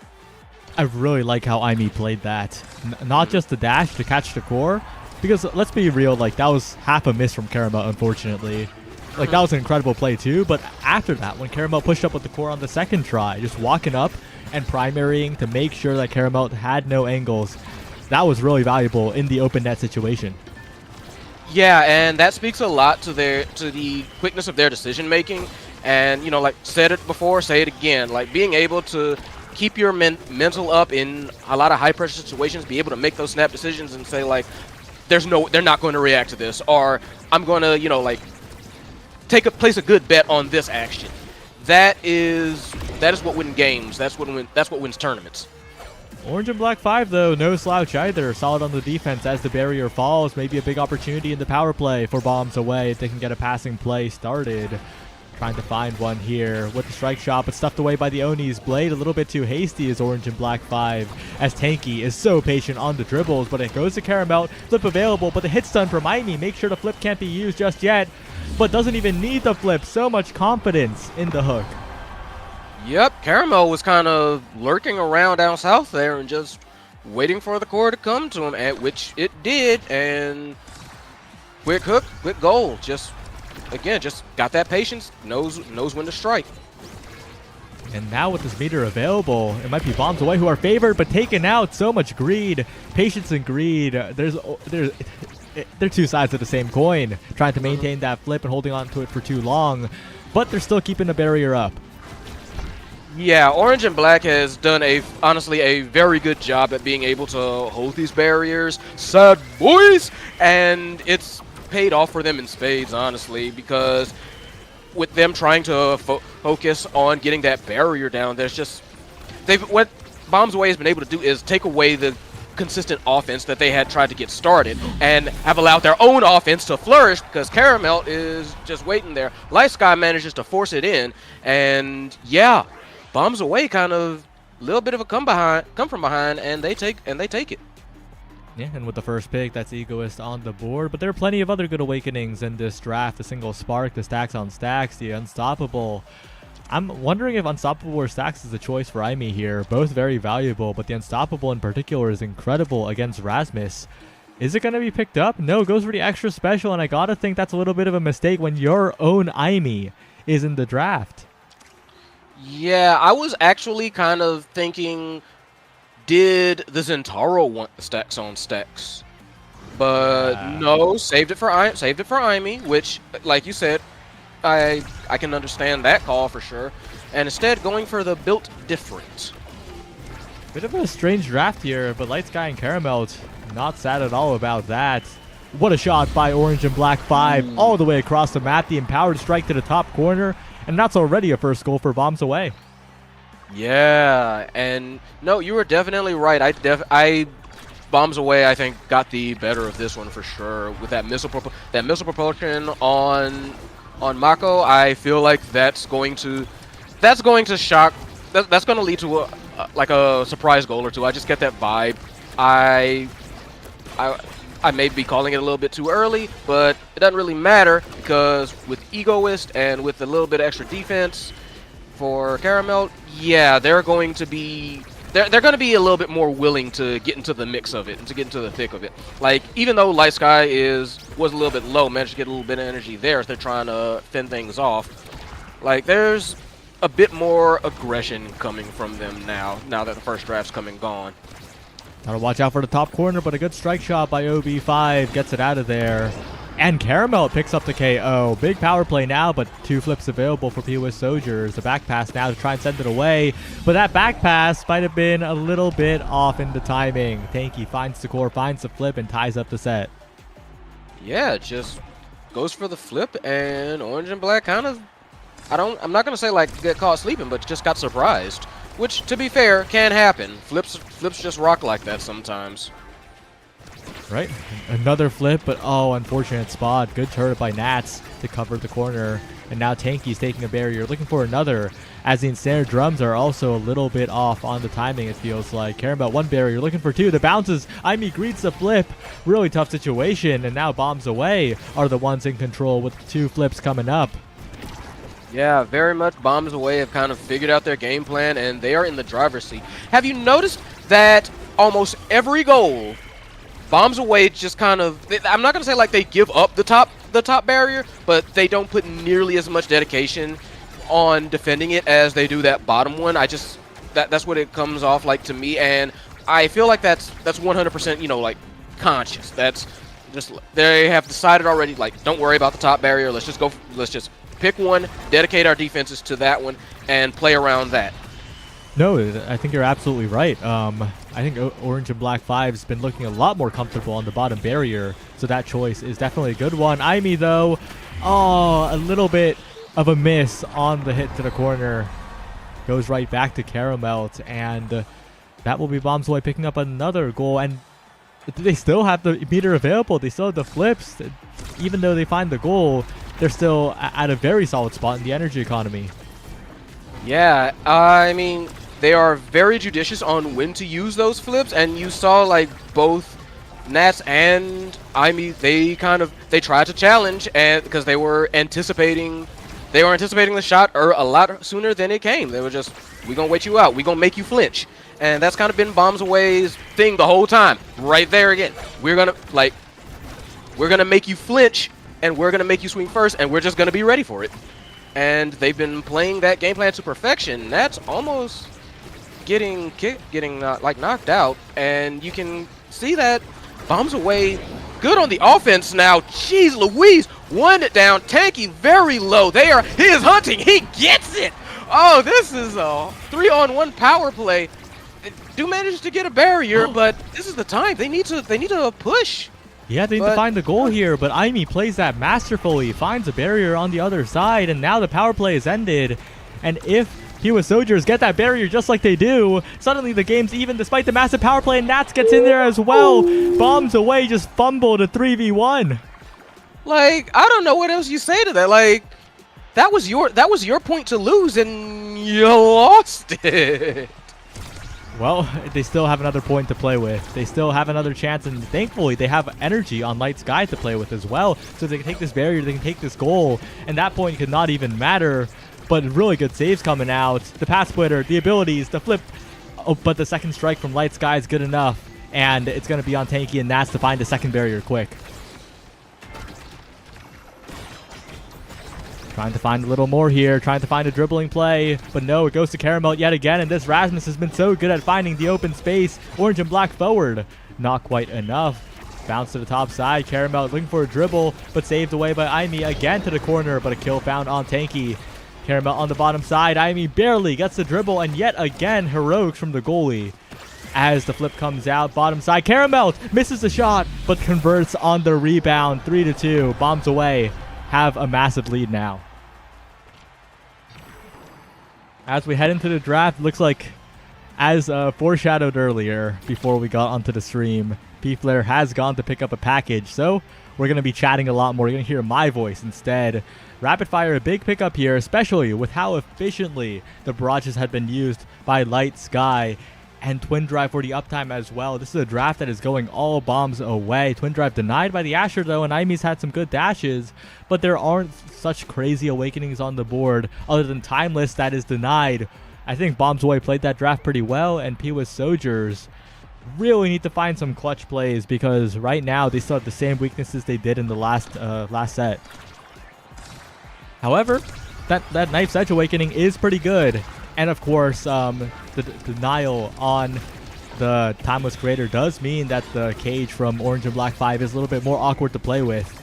So maybe some weaknesses they can exploit with Tanky and Nats moving up the field aggressively. That additional Knife's Edge speed doing a lot of work, but no. All right, and still a bit of a tough situation. Bit of a reverse sweep maybe from P-Wiz Soldiers, as both barriers are already down, but Light Sky, the barrage uptime, quite great. The KO found, and the chip damage from Orange and Black 5 is pretty solid as well. Yeah, I'm back. I'm still living. Got the package, and we are still clearly rocking on this. So on this match, it is 2-0. Okay. Yeah, it was incredibly close, but it is still, I think, Bombs Away favored in this one. After the draft, I think they got everything they needed to close out this game. P-Wiz Soldiers is going to need to really find a clutch play. Oh, all right. Yes, I'm looking at these drafts, and yeah, I have to agree with you. And it seems like you might have called this one. Beautiful shot by Caramel. Just manages to take advantage of the speed. Again, nice angle. Aimi can't get to it. And I think a lot of it is the triple speed composition, right? The Mako speed buff on two characters that could already speed buff themselves means that Caramel and Light Sky are just outpacing in the midfield, and the damage win condition isn't there for P-Wiz Soldiers. They're the ones who are being damaged and KO'd more often than not, and with the Mako empowered strike, they have just enough core speed to really pressure Aimi, and an amazing snare drums across the map. That's a barrier down, looking for more, but Tanky will convert onto the other side. Yeah, very much seems to be the speed kill seems to be the name of this game at the moment, and right there, second barrier taken, and flip in, boom. Very nice, actually. Very, very good, very needed goal from Tanky. Yeah, that they need to find these comebacks, need to find the reverse sweeps. The previous set was close, but not close enough for them. But look at the meter on Caramel. That's who I have my eyes on right now. You mentioned it at the start of the game. We mentioned it like 3 million times during the game. But this Rasmus is a threat, and the flip misses. A flip for the KO on the return by Caramel. A power play now. They fumbled these before, but I think this one's a little bit different because Bombs Away, they are passing. Yeah, passing goes. Oh, Tanky came back right in time to basically stop what was going to be like a 2-on-1 advance very clearly. So now is their opportunity to try and get this last barrier down and make a real offensive. And as soon as I say that, Night Sky and Caramel just kind of take the core from Tanky's control and just push it on in. Just a 2-man power trip. Just push it and force it. Yeah. It's all about the speed here, right? Caramel and Light Sky have enough speed to just walk up with the core. Sometimes even walk up together because they have so much additional speed to reposition. But the passing play there, Tanky and Nats. Self-pass, looking for the mix-up. Tanky with the passive strike, and suddenly we're on a 0.5. Okay, we need more of that. We definitely need more of that. And they're going to have to find a way to make that more consistent. Basically kind of well, I say basically, but yeah, they're going to have to outplay Bombs Away and do it by an order of magnitude here, which has been proven kind of tough, especially when their people keep getting, like knocked out, just like Tanky is about to. Uses the Oni Blade, which I feel was almost more for self-preservation than just for damage. And you can see he's kind of like wandering off to the side there as Caramel kind of takes care of the front lines. Aimee and Nat definitely trying their best to handle things on their own, but Tanky's just constantly low. Tanky can't really do anything without risking that. Yeah, that exactly. And with Caramel and Light Sky building up a lot of meter, now they have a potential for a flip on the scoring attempt if they can get this barrier. But Aimee's holding strong for the moment, and once again, Tanky respawns for the second time in a row in the perfect spot to help defend. Yeah, just been able to get a couple of lucky breaks, but luck can be kind of a skill too. Oh, And wow, Aimee tries to go for the downward pass, gets the barrier, but sacrifices their life for it. And yep, their own barriers is taken in exchange. One apiece. Open Wow. goal. And yeah, just that two-man front. Just Light Sky set it up. Caramel was like, doesn't matter if they block it. I got you. Quick pop in, and we are done here. what coordinated play. That was really well done. Like you mentioned, the follow-up really made that so difficult to deal with. And with that, bombed away. In terms of goal count, it was sort of close. But in terms of the set count, it was not. Bombs away were clutch when it mattered. Yeah, it was just a matter of being able to stay consistent, stay in control, and just execute when they needed to. Yeah, and I think the value of speed really showed through in that game, especially because Orange and Black 5 with the speed buff, but Light Sky and Caramel just ran around the map really comfortably, it felt like. Yeah, nothing much else to say about that. You pretty much nailed it. They had the speed advantage, and they rode that all the way home. All right, well, we will go to a short break. Finale qualifiers are coming up oh, wow. I'm stumbling over my words. Finale qualifiers are up next. Don't go anywhere. We'll see you soon. Peace.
Hello everyone, we are back and we have a bit of a finale qualifier matchup here. Power of Friendship versus Pooh Dad and Sons. It's going to be an interesting one. Yep, Power of Friendship sitting at 4-0. Pooh Dad and Sons 3-1. So they are both going to be bringing their A game. We know Power of Friendship does not want to let go of that perfect record. So what do you think we are going to be seeing out of them to keep it going? What do you think Pooh Dad and Sons are going to be trying in order to snap that streak? I think Pooh Dad and Sons just need to find a way around the passing plays because as we saw in their last game, Power of Friendship very familiar with the team play, with the passing, with the team player even. So Pooh Dad and Sons will have to find a way to cut the pass, find a way to interrupt that. All right, and naturally that's going to be affected by who they're going to be picking. So we're going to, it looks like Taiko Temple. Am I correct? Yep. Bounce house time. We're here on the bounce house. The bounces will be a little bit crazy, and you got to watch out because there's a lot of picks that could be a bit of a threat here. Of course, some people are going to be looking at the rune, but when Taiko's picked, when it's OSAS or ISS, my thoughts always go to the IME. Not the IME. Understandable. Well, actually, yes, the IME, but also the IME, but mostly the Juno. Again, also very understandable. Juno is kind of just an unholy terror in Taiko, as well as honestly a couple other maps, really. So I wouldn't be surprised as well. She wasn't banned. Instead, it's the Now that gets the no, as well as the Asher. So what we have going on Power of Friendship, we got that rune. We got what looks to be an Atlas, and we got a Rasmus. So, yep. Again, very core control heavy team. Very, very manipulative, which they're going to need in this kind of map. Yeah, not just that, the creation's very valuable in stuffing out of the corner. Similar pick on the other side is the Dubu. And we'll see if they can take control of the game before the Octavia may be the one taken over from Cliff. Yeah, we've seen like Dubu seems to be a fairly popular pick for Taiko Temple, and that's kind of that's understandable because with that Tofu Fortress, you can basically shut down on a whole lane for a couple of seconds, which can prove to be invaluable, and it creates a whole different dynamic for the game. Octavia, not a pick we see often, but one I am very happy to see because I like Octavia. I just love how absolutely bonkers fast she can get with that flow state, and honestly, might be very useful again, just because of where we're at. Bounce House, that core is going to be flying, and being able to take control of it, very good, just like that. Yeah, and we mentioned last game, right? Double speed being valuable, and look what we have here, Octavia Kai. That's a lot of speed, and Pudan and Sons are going to be able to really just get in there. It's going to be up to Mr. Flambeau to not falter, to have accurate pillars and accurate banishes, but that one goes wide as they do take one barrier, but this Chrono Boost start Kai Octavia might just be a little overwhelming. Yeah, that's actually, I was going to bring that up because the Chrono Boost start just amps up their natural abilities so much from jump. That's something they're going to have to be prepared to play around very quickly. No pun intended. And fortunately, it does seem like they're doing that. Yeah, but what I'm also noticing is Pudash right on the Manu. It's not like that bad on the Dubu, but it is a bit of a downgrade, and that's going to show up in the corner situations quite a bit, because if the log breaks on the opposing player, well, it's not stopping the core, and those situations can be terrifying if you're the goalie. No, you're very right. And another issue that may be present that I'm starting to see is Octavia's stagger. You can see, was already very low, had to play very risky to keep that pressure up, but that ain't risky. Just Giga Blast him into oblivion and just, okay, score now. 2. And the funny thing is, even if that Giga Blast didn't kill, even if the Giga Blast didn't exist at all, that was already a guaranteed goal for Wolfmang and Cliff, because Wet really misplayed the situation by not aggressively pushing up in the corner and let the core go back to neutral. But wait a second, an aggressive flip, the log, and they managed to get it out of the corner and take a barrier on the other side with the flow state activated now. Maybe a huge opportunity for Wolfmang and Cliff to turn it around after the double barrier, but Wolfmang takes so much damage, but Cliff is strike warring 3 people at once, maintaining the flow state, dribbling, but Cero takes control of it for a moment, and the flow state does end. Pudan and Sons now in an even state, but it's still a really tough game. That was an incredible save, and Wolfmang was inches from dying. They managed to secure it, and Cero manages to kill Octavia, and now we have a power play. A bit of a power play, maybe a bit of a passing play, but a good roll, a good flip, perfectly played by Pudash to neutralize it, and now they're on a power play for 8 more seconds. The pillar is good, completely walling off the Octavia, but now Cliff is walking in, a flip available, but the core speed isn't there. A good strike war by Mr. Flambeau, though. But Cliff is playing this so well, but Cero in position, no, the pendulum swing misses, and both strikes miss. A lot of spaghetti from both teams, but the Giga Blast will do it yet again. Wolfmang comes in clutch for the 2nd time. Yep, that was a little sloppy. Just a few missed strikes, a few misplays here and there, but hey, they managed to recover faster, and we take those out here. So now we get into the drafts. I'm seeing some interesting stuff here. I'm seeing Castellast, I'm seeing Primetime. Prizefighter honestly wouldn't go too amiss with the knockouts that we've been seeing. Yeah, my eyes are on the extra special as well as the Spark, the single Spark. That gives Octavia 2 different ways to scale here. Ooh, the dash right. speed and the sparks in general. If Spark of Resilience comes up, that is huge. Spark of Agility, that's huge. And Missile Prop, Pudash is going to have a field day with this one. Ooh, you are right. Yeah, Missile Prop, those logs are going to be flying, and frankly, so will that tofu. There's going to be a lot of tofu. I hope you're hungry. Across the map even, but Wolfmang on point yet again. The banish comes out onto both players, and that is the KO. But look at the Tofu Fortress, the Missile Prop coming in clutch, taking the barrier all by itself, and now Wolfmang looking for the 1v3, not quite enough, but it's still a lot of damage. Despite the power play, they're the ones in control still. Yeah, it's always a bit disheartening whenever you see, you've got a power play, but you have to play defense that hard, and basically you're not able to do a whole lot about it. And see, Wolfman very nearly got it into the goal. There's been a lot of good control on the part of Boudad and Sons, really. Just being able to slip it past the defenders, kind of like what just happened there to get it into the backfield. But that is, again, the kind of weak spot that we've been seeing, I think, out of Boudad and Sons. There's been a lot of rumbling and chaos, but hey, if you can control the core, never mind then. Excuse me. Cliff with the beautiful flow state into the catch, redirect, is like, no, you're not clearing this. It's scoring in. It's going. Yeah, and Wet's falling into a lot of the melee goalie bad habits here, where you have strong buttons, but you have to be aware, and most of the time you should be striking anyway. Those bad habits do not die easily, and they come back to bite in that situation where it just gets fed to Cliff. And once again, a barrier goes down. The pillars are there on the defense to help out, but with the cooldowns down, now it's Cliff and Wolfmang's turn to try and go on the offense, but maybe not if Zero can dribble to the bottom side. But one too many dribbles does mean that another defensive opportunity, but a great pillar will open up the net. But oh no, the barrier falls anyway. That was an insane sequence of events. Did you see how long they both waited on that flip out? It was a stare down for the ages, but Power of Friendship does manage to salvage the situation, and they do get the score.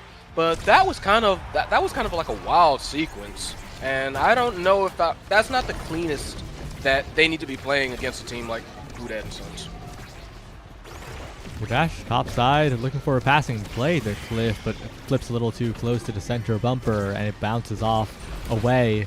Zero and Mr. Flambeau now looking for a passing play. Lane opened up by the Banish, but they do not find the barrier just yet. Yes, they do. Both Cliff and Pudash a little bit disjointed on the defense, and now Zero with an open net, exploiting Boudad and Sons not really being there in terms of the defense.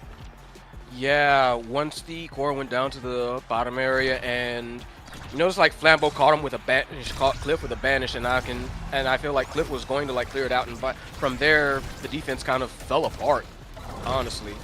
So now they've got to shake back, and well, they can't. That can't be happening. Octavia, yes, Octavia is low, but you got to keep that in mind when you move with Octavia.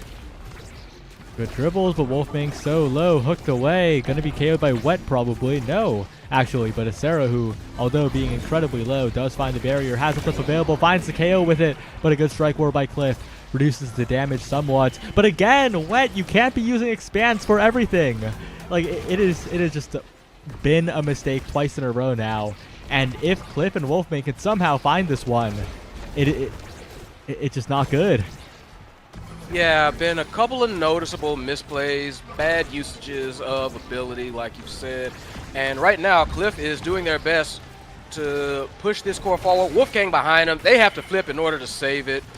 Very good two-man play, but hey, that's how you stop those two-man plays. You take one of them out. Again, Cliff again down, but weird bounce house in full effect, and around the world we go. Wolfmang trying to do their best to corral this crazy core, and they are just trying to get something going. But with how the Power of Friendship they have been managing to keep a defense up. I will say that despite the weakness, they have been managing to keep the defense up, and that allows their offense to do what they do best. Yeah, the offense of Boudad and Sons is good. Their defense is a little bit lackluster there. There were some good plays from them, but in the end it is a Power Friendship who finally finds the correct opportunity, finds the hook, and now are rewarded with some size on the Rasmus. But there's so many scary awakenings here, right? There's Spark of Agility for the Octavia potentially, there's Egoist, there's Perfect Form, there's Stacks. Somebody's got I was about to say, somebody's got to block that Stacks. You've got to take the block and force Octavia to go for Stacks. Meanwhile, Atlas, Perfect Form, Kai has to, like, Egoist perfectly great on Kai. Wait a second, though. That Spark of Agility deny gives Timeless Crater to Pudash. If that guy gets a single Tofu Fortress, that could be both barriers going down. You're right. Wow. The power of Octavia in the draft. Yeah. It like, just, we know what she's good at, so it's like, don't want her to get the party started, so it's scary. And even then, like you said, even with that deny, she still has Stacks. She's still going to be fast. Like, you're not going to stop Octavia from going fast. Going fast is what she does. But now, like you said, Pudash, big logs, big tofu. Like, this tofu This tofu has a very wide delivery range. We will bring it right to your front door. Right, Cliff, flip available now. Banish, that's probably a kill, but a good flip. But the pillars will just completely stuff that away for the moment. But his flow state's being maintained. Finds a dribble. Wet gets baited into striking yet again.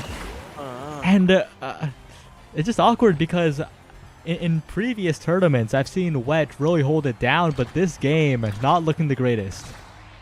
Just too eager, you would say? Because, yeah, Cliff just, with that boost, just managed to run up behind it, and it was like, you gonna hit it? You gonna hit it? All right, I thought you was gonna hit it. Good. It's more that, like, I know Wet is good, but there's just been a lot of basic defensive errors that should be like autopilot for solid goalies that have happened in this game that I'm pretty sure usually don't happen. So Wet is playing off this game, and it's going to be up to Cero and Flambeau to really come in clutch. Okay, I see. And meanwhile, good flip. Try to start the offense going. Cliff goes for the flow state. Cero, nice little whip crack, and just absolutely shuts that whole offensive play down. And now it's Power Friendship who are on the offense. They get the second barrier, and now's the time to try and push. Cliff's back, but they had a good offense. Flip with Wolfman.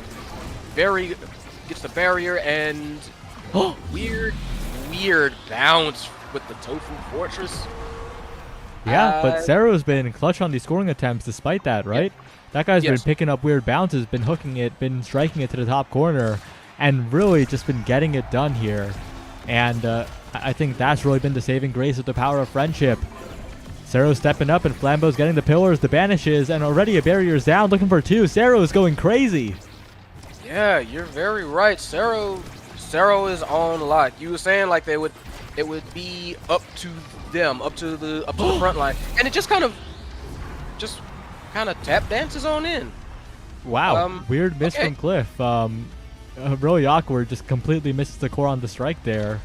Tries to fade Okay. away, I think, which was a big mistake. And now Power of Friendship trying to take control of this game. A set win here would be absolutely huge. Yeah, I feel like there might have been a bit of a I keep going back to this, but mental. And I'm looking at how Pudad and Sons have been playing and how they're playing now, if that makes sense. And I'm starting to wonder a little bit. They do get one barrier, but Cliff is low and Wolfman not really doing a whole lot better. So they have to try and play that beautiful pillar though, and just gets that score, another set down. And yeah, Power of Friendship seems like they figured out the plan and they are executing, and they have just kind of wrested control entirely away from Pudad and Sons. Bit of a scary draft upon us, though. Catalyst, Rapid Fire, Hotshot, Fighter Flight, all strong awakenings to be looking at in the first few picks. Denying the Fighter Flight is Flambeau, but Explosive Entrance is taken anyway. But that means Catalyst is falling down quite a bit. Hotshot's falling down quite a bit.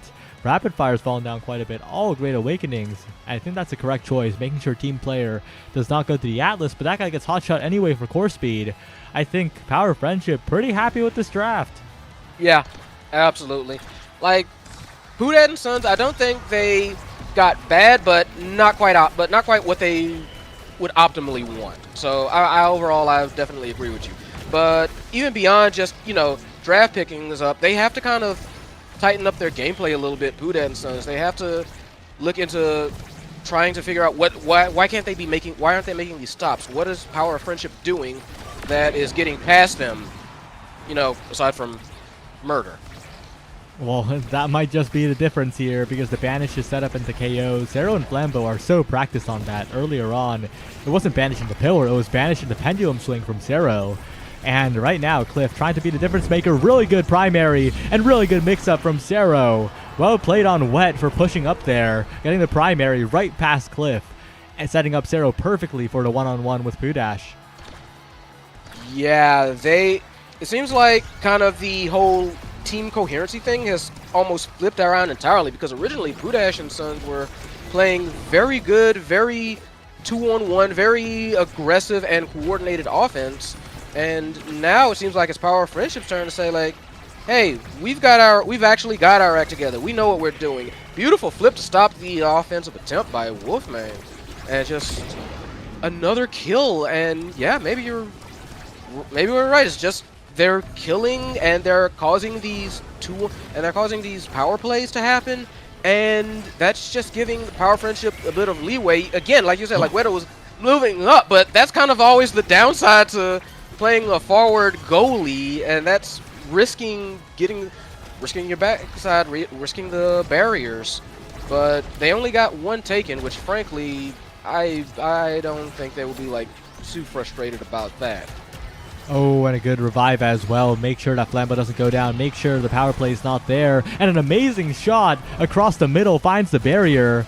And now if I can find one more pass, that could just be it. Cliff really low. The coordination, though, not quite there. But they will find the KO in the end. Now Sarah looking for a hook. A little bit obvious with it. But the flip still has to be burned from Wolfgang. Obvious still work there. As, whoa, Tofu Fortress just forces it right through. And they find the saves. Another pillar down to Sarah, who just standing still, looking for the strike, looking for an angle. And Wolfgang, unfortunately, hits it right into Flambeau, who will not give up that opportunity. It is Power Friendship 1 goal away from qualifying to the finale. Yeah, not much else you can say here. That was just aggressive. That was just aggressive posturing, and honestly making Huda and Sons scared to kind of take any real aggressive action. And like again, right there, they kind of like followed the core a little bit, and they were like, well, "What you gonna do? What are you gonna do?" And it's a lot of intimidation, a lot of psych outs, which frankly is understandable because I mean, look at Wolfgang and Cliff. Wolfgang's a hair from dying. So is Cliff's not doing too hot either, and that's kind of really been the undersung story of this whole match. They just found the offense, Power Friendship, and they've been able to do something with it. But wait a second. Well, yeah. The passing plays could still come through. The Tofu Fortress is blocking half the map. But it's only blocking half the map, not the full map, and now the banish comes through, and maybe this game is just over. Good elusive, perfectly timed. Pudash has flip available, and the passing plays are coming as well, and Wolfgang still surviving somehow. But Flambeau, all it takes is one shot. Cliff is there to save it, but that's the flip burn from Pudash. That's the goalie looking a lot more vulnerable. The passing plays, but the pillar is good, making sure that barrier doesn't fall, but the core speed will. Maybe one more shot could be enough here. But Zero has the flip. Top side, perfect hook. And that will be Power Friendship moving on. Just stopped it in its tracks, made Pudash guess for game, and he guessed wrong. So, there you have it. Right. Power Friendship looking good. Pudad and Sons still have another chance in the last chance, the third place match. But for now, it is Power Friendship. Well played. Yep, not a whole lot else to say about that one. Like, it took them a little bit to get their rhythm going, but once they did, Power Friendship kind of took control of the game and never really let go. Just a lot of good KOs, a lot of good passing, a lot of good core placement. And they managed to survive the bounce house. All right. Well, looks like we have no break. We're heading right into the next matchup because it's Chikara Eclipse versus Bombs Away. Any thoughts on those rosters? The Chikara Eclipse? And Bombs Away. We did see Bombs Away earlier, right? Yes, we did. We saw Bombs Away earlier. They honestly, I liked what I saw. I liked what I saw from them against Pee Wee Soldiers. And yeah, but we all know, you know, like Chikara Eclipse, very good. Currently 4-0, and it's for a reason. I mean, Itormi is Itormi. I don't know what else you can say about that. It's Itormi. Yeah, well, we'll see how Itormi does in this matchup. I think Bombs Away do have the capability to really get past a goalie of that caliber, though. I think the bigger threat are the two forwards, Flowers and Zanseki. That's a little scary to deal with. Not wrong. I'll admit I am not quite as well as versed with Zanseki. I do know Flowers. Flowers can bring the heat. Yep. Well, heading right into game. It looks like, okay, we're not heading into game. I lied. But we're about to head into game in a little bit once these teams get set up. And I do expect Jakar Eclipse to do quite well here, especially because of their overwhelming power in the forward duo. But Bombs Away did perform quite well in the game that we saw if they're allowed to run around. And of course, Flowers, right? Big KO player. Not as strong in the core control, and Light Sky and Caramelt are firmly a core control duo, so that's something to look at. Yeah, it's going to definitely be a situation of who manages to get their game plan going first, I feel. Like, can Flowers start the pain train early, or can Caramel and Light Sky, you know, be able to coordinate around that? Because I feel like Flowers, though, has the slightly easier, you know, win condition, simply because, like we said, like, Caramel and Light Sky are a duo front. You take away one half of that, and that kills a lot of that threat. We'll have to see how the pick ban goes as well. It's Oni Village as well, which does kill a lot of that KO potential. Flowers hovering the Vice, but might not pick it. It's Oni Village after all, and it's a bit awkward to play here. Zanseki, I'll be wondering what is the pick. Hovering the Juliet, definitely a solid pickup there, but I think prioritizing the Mako is a good choice because that additional mobility will make it a lot easier to play. Yeah, and it looks like, yeah, Flowers is going the Vice. So, awkward or no, that's what they're doing.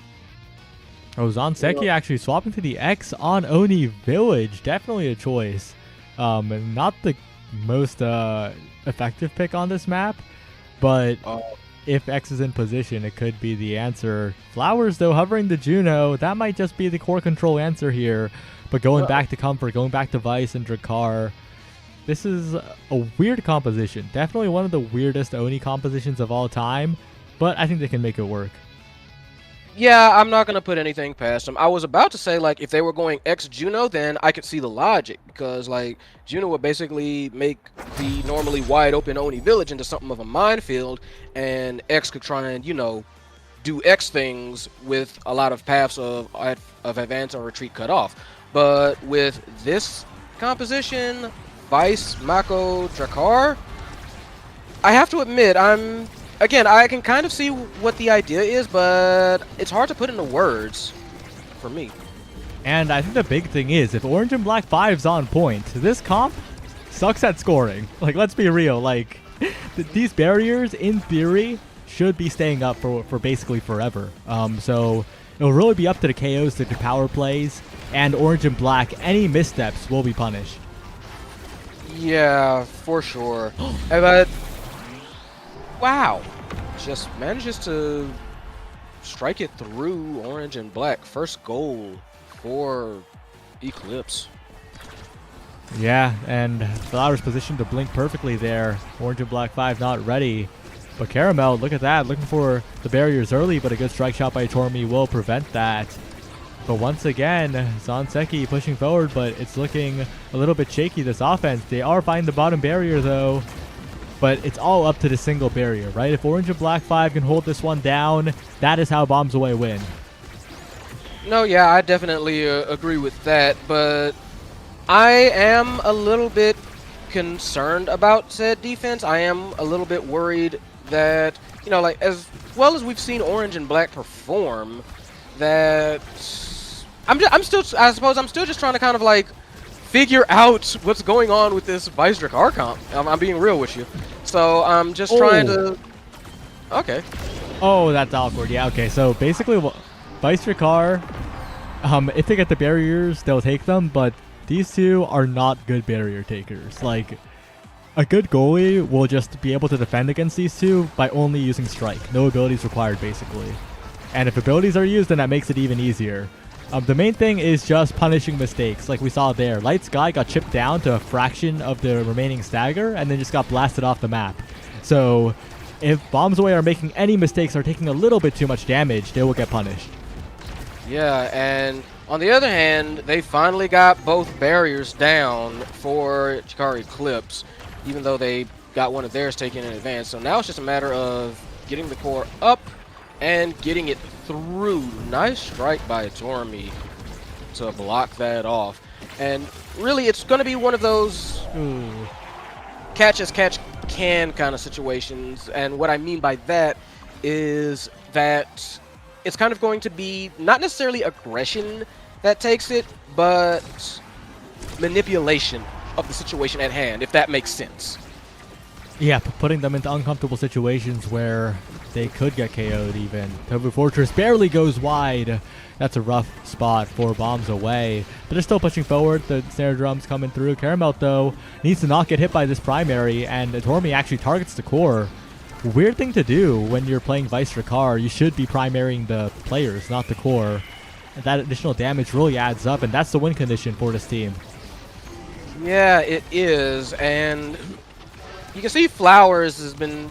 I feel like Flowers is trying to play Vice a little offbeat, if that makes sense. Yeah, no pun intended. Flowers is core controlling a lot instead of just putting on the damage when that could be a win condition, but maybe they can win anyway because Caramel is not getting these barriers. Well played by a Tormi, but still a flip available, and Zanseki doesn't use the flip himself. Caramel now trying, but a Tormi and Flowers on the double defense, and now a flip available for Zanseki. Still not using it. So much patience on the flip, and a weird bounce means that it goes to the other side of the map. Another passing play and an early roll. Zanseki finds a shot, and Chikara Eclipse sitting with a 1-0 set lead.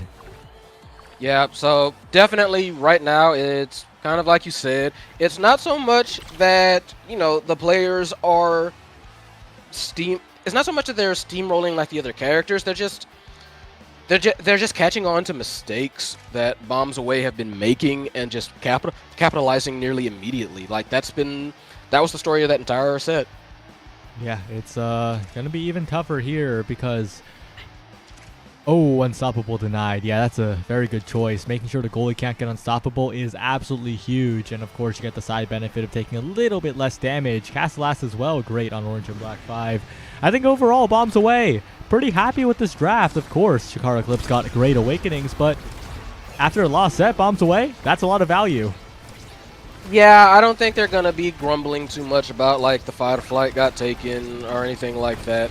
Because what they needed right now is a way to keep the consistency up. And yeah, Unstoppable will help with that. Castellas will help with that. And everybody knows Rasmus likes to feel big. So by all means, solid draft. And you kind of started seeing it. They had both barriers down and they were trying to get like some offense going. So yeah, hopefully they can kind of basically tighten up the ship and make this a little bit more competitive.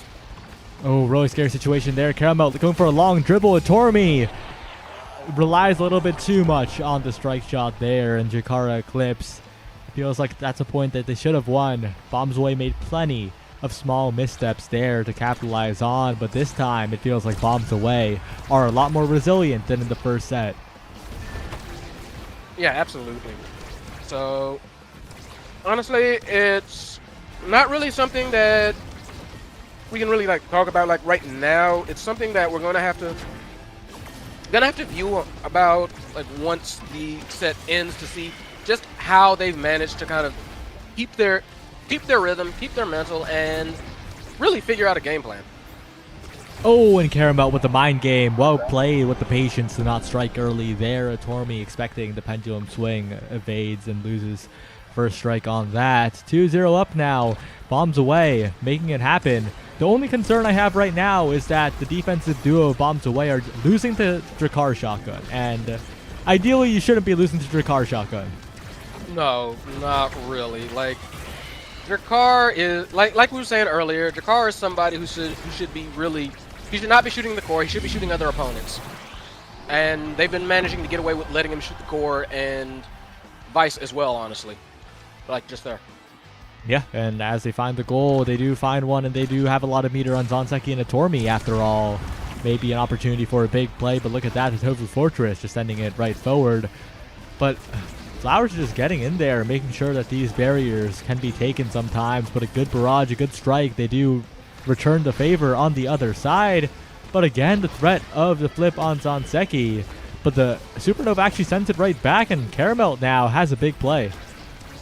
Yeah, tried to get that shot, tried to like redirect it up top, wasn't quite able to get it. Light Sky trying to like do a lot of self-passing, a lot of kind of dribbling, and Zanseki is just there and waiting for it. It's not allowing any of that fancy schmancy mind game stuff to happen. It's just like, if the core is there, I will take it. Caramel does finally get that intercept, manages to get both barriers open. So now it's both barriers open for both teams. So now Eclipse needs to try and take this offensive that they have and make it happen. Because Cannonball, I was about to say, Cannonball has been lurking in the back, waiting for it to come his way. And we all know what Rasmus can do if in a one-on-one, which is a very dangerous, very scary situation. Impressive from Caramel. That was really, really good navigating around the Tormi's defensive option there. What I'm noticing, though, is that it's all about the speed, right? It's Oni Village. Of course it's all about the speed. But with this first pick Rampage here, it might just be about the size because Caramel could take over this game. But what else? I'm so confused by that Aerials pickup. Yes, it is all about the speed, but I think the additional damage of Missile Prop, the additional range of Missile Prop, might have gotten the win condition there for Chikara Eclipse, right? You want to deny the Aerials. You want to deny it away from Kai. But Catalyst is falling down anyway, and you had Missile Prop available. I'm not sure if that was the right play. Yeah, no, I completely agree with you. I was about to say, I can understand, like, on instinct, the desire to block Aerials from the Kai, but with Catalyst right there, they're not going to care. He's just going to shrug and be like, okay, you got Aerials, you got slightly longer guns, but you're usually closing distance anyway, so it doesn't really do a whole lot for you, so I'll just take Catalyst. Now, mind you say that, and the Kai's dead, so who knows? Maybe they know something I don't. Well, the Rasmus is the one who's dead. The Kai is still living for the moment, and Light Sky is building up a lot of meter here with all the touches on the core. A flip might be what changes the fate of this point here as Flowers pushes forward. And again, defensive mishaps from bombs away. These are autopilot things that they're messing up here on the defense, and it's really getting punished. Flowers with the vice on Oni Village is managing to score in those situations when she really shouldn't be allowed to. Let's be real. Yeah, no, it's just very good. Honestly, a lot of this is really just good basics from Chikara Eclipse, and not so good basics, let's say, from Bombs Away. Which is weird because we saw them play really well last game.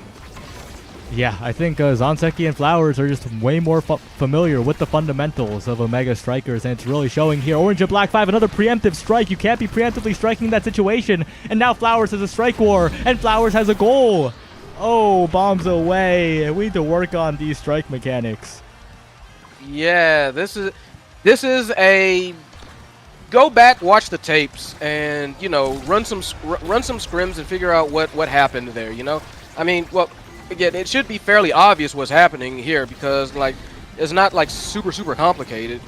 But, still got to go back and learn anyway. Like, right there, a little bit much. Zanseki manages to flip, get it past him for the barrier.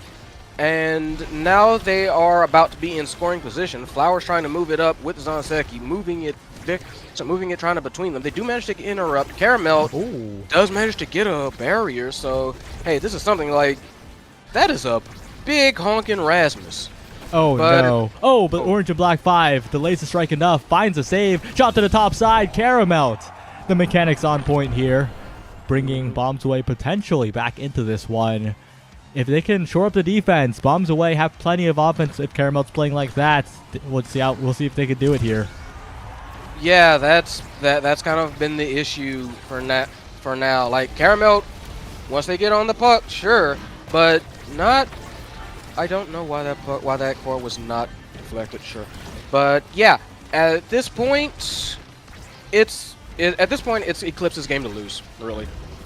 Yeah, or you could also say it's Bombs Away's game to bring back in their favor somehow, but Supernova looking scary. The barrier's opened up now. Caramel needs to be the hero, but misses the dribble, and it goes back to Flowers, who has a flip on the top side. Amazing hit stun by Light Sky, perfectly in the moment, and now with the flip available, Caramel in the corner. Flowers flips first, but Caramel! Oh, what confidence! Caramel. Doesn't even flip, doesn't even flinch. Okay, maybe you're entirely right, because Caramel has been making play after play and score after score, and really, like, looking at it, it's tied up. It's one game apiece now that I'm looking at it. It's one set apiece. So it's really, I suppose it's not as bad as I was thinking it was. This match has kind of felt long. I suppose is the thing. Is it just me? Yeah, well, it's only Village. Of course it's feeling long, but I get what you mean. Like, some of the points are really fast, and then some of the points go for what seems like forever, so that kind of whiplash makes it feel like a very weird game in terms of time frame. What I'm focusing on here, though, is Caramel needs to stay alive. If they die before using this flip, it's over. It's curtains for Bombs Away. That's the set lost, and so much chip damage being poured onto Caramel. Caramel, you got to flip here. It is used. Goes for a primary, but you can't be doing that. No good goalie ever loses to that, and Tormi is good enough there. Tormi still defending the top barrier. Caramel trying to push it forward, and that will be enough to find the barrier. Light Sky pushing forward for the goal as Caramel goes back to regen. Bombs Away might have found what they needed, but again, an early strike by Orange and Black 5 will give Jakara Eclipse another opportunity as the core speed picks up. Good dribble by Orange and Black 5. Good weight. Doesn't burn the strike too early. Needs to cover the bottom side. And a log to the bottom, but Tormi has a strike shot. Caramel now needs to be the hero. Try going for it. Finds it. Has so much size, but no. It is once again the core going to Zanseki. Caramel now. No shot available, but another opportunity. And this time, it will be enough. Bombs Away survive. They somehow make it past the set. Okay, so the lesson that we learned on this set, or at least I learned on this set, don't count them out yet. They pulled it back. Caramel with some excellent plays, some excellent angles, and they get rewarded with that extra special. That's gonna be a lot of death touches, don't you know? And especially good as a deny against Flowers, trying to make sure that the additional supernovas are not quite there. Some sparks picked up as well, but my eyes are on the chrono boost from Light Sky. That's a lot of speed, and also the explosive entrance from a Tormi, giving a lot of speed to the team. It is Oni Village. You got to watch those speed awakenings. We'll see how it goes. Yeah, both sides I feel got some really good awakenings there, some really good drafts.